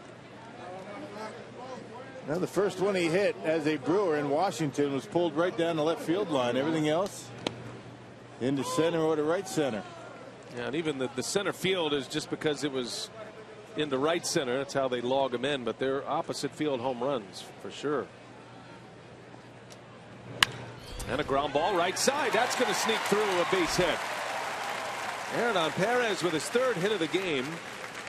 3 for 3, 2 RBIs. He is aboard with nobody out here in the 8th. Bottom of the order has been money tonight. We talked about the top of the order in last night's game. They're doing most of the damage. It's the bottom of the order tonight. 6 hits from hitters 6, 7, and 8. And 4 RBIs. Ray Searage on his way to chat with Lees, the former Brewer, current pitching coach of the Pirates. By the way, for Hernan Perez, that is his first career game, his first career 3-hit game.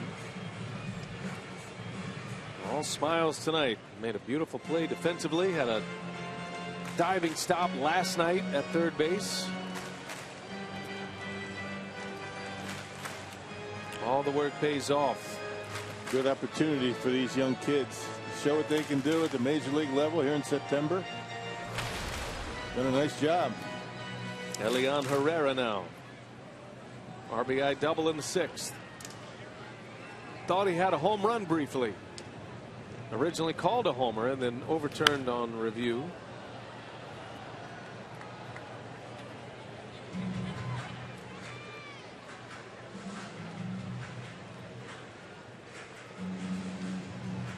Well, the Brewers with a 2-run lead currently. Francisco Rodriguez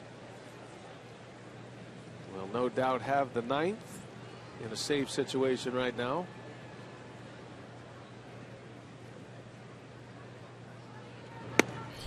And there's a strike at 97. 0-2 the count on Herrera. Got some finals in from the big leagues. There are 2 that are done. 6 games tonight. Minimal schedule. Nationals beat the Atlanta Braves 15-1. And Atlanta has now lost 9 in a row.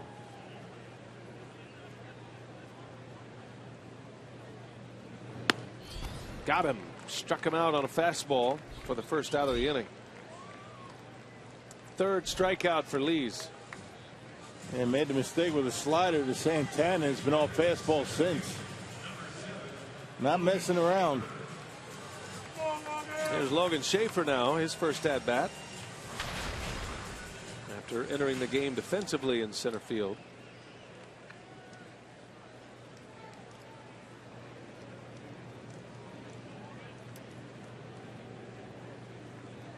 Man at first with one away for Schaefer.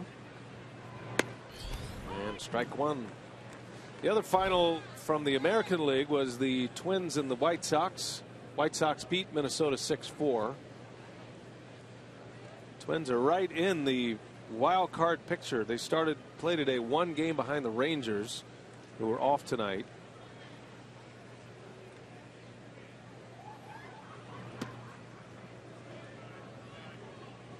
Yankees and Rangers are in the 2 wild card spots in the American League.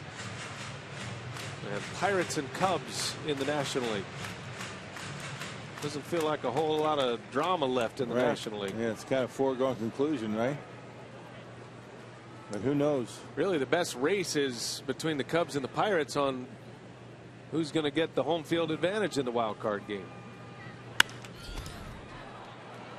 But there's a month's worth of games to be played.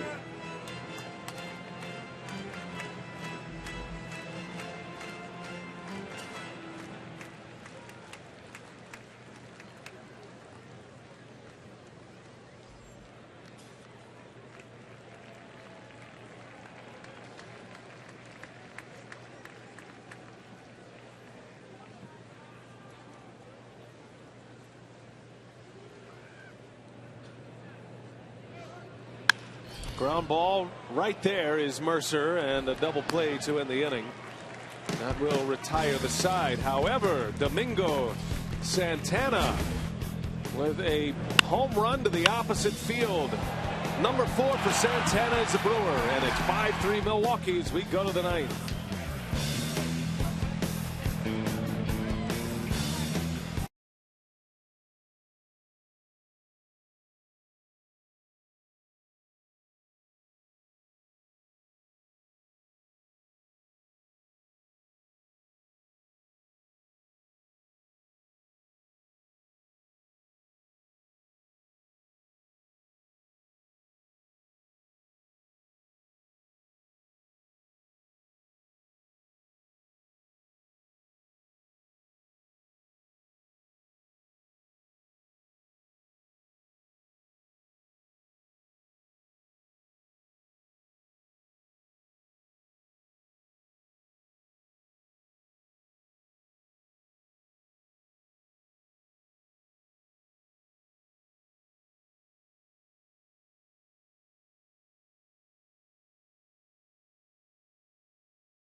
Brewers baseball tonight on Fox Sports Wisconsin, presented by Potawatomi Hotel and Casino. Book your stay now. Brewers lead at 5-3. Santana with a homer to extend the lead. And we go to the 9th. Francisco Rodriguez time. 32 saves, 33 tries. Looking for number 33 tonight and a second against the Pirates in this series. Yeah, got a save on Tuesday, a 1-pitch save. Got a pop out to end the game. Only faced 1 batter.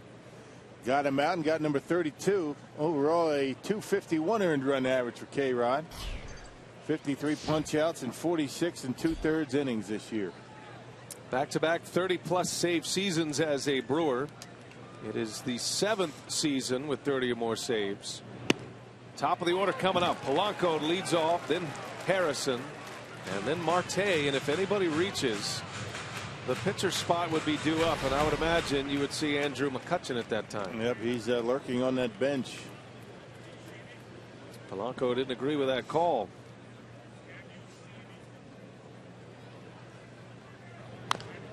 Ground ball, fair ball. Rogers to the bag for the first out.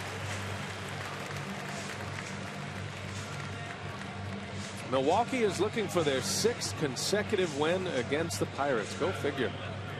And a win tonight, the Brewers would go 9-6 against Pittsburgh this year. Yep, and a 4-game series coming up next weekend. Not this weekend, next weekend in Pittsburgh. Hurdle has seen this before.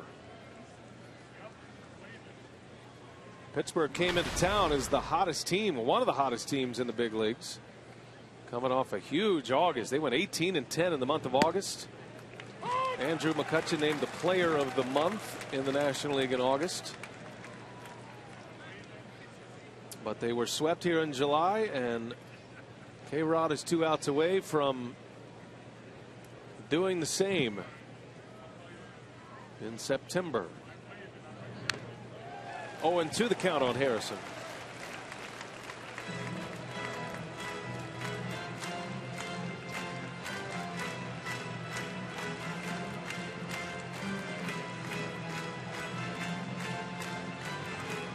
Cubs are off tonight, so a Pirates loss means Chicago is 4 games back to that top wild card spot.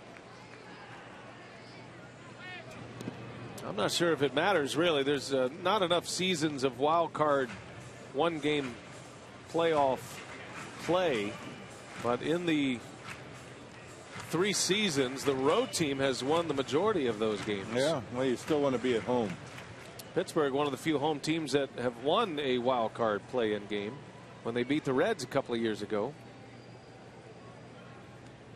when Liriano beat Cueto.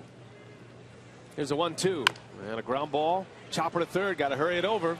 Perez with that strong arm. No problem. Hernan Perez is having a night tonight. K-Rod 2 up, 2 down, and an out away from another save. Yep, and you know, once again the big throwing arm for Hernan Perez right on the money and gets Harrison by plenty. Had a good day both in the field and at the plate. Perez with 2 runs batted in on 3 hits. Starling Marte, tying run still on deck, and in fact Hurdle has sent McCutchen over there.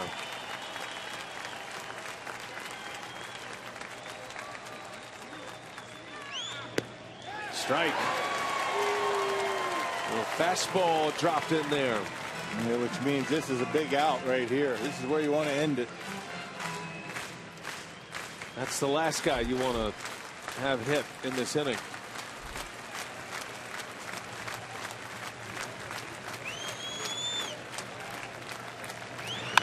Ground ball up the middle, coming over. Segura, throw to first in time, and the Brewers win. It is a sweep of the Pittsburgh Pirates. Francisco Rodriguez with his 33rd save of the year makes a winner out of Taylor Youngman, who's 9-5, and 3 of those 9 wins coming against the Pirates this year. What a series, what a homestand for the Brewers. They go 5-1 and will hit the road on a high note as K-Rod locks it down. Good win, good series for the Brewers. It's time for Brewers Live now. Craig Kashawn, Davey Nelson, they are standing by. Take it away, boys. All right, BA, looking forward to this one. That is for sure before the Brewer crew hits the road. We're going to hear from Craig Counsell, get inside that clubhouse as always, and break down a strong start for Taylor Youngman next. Stay with us.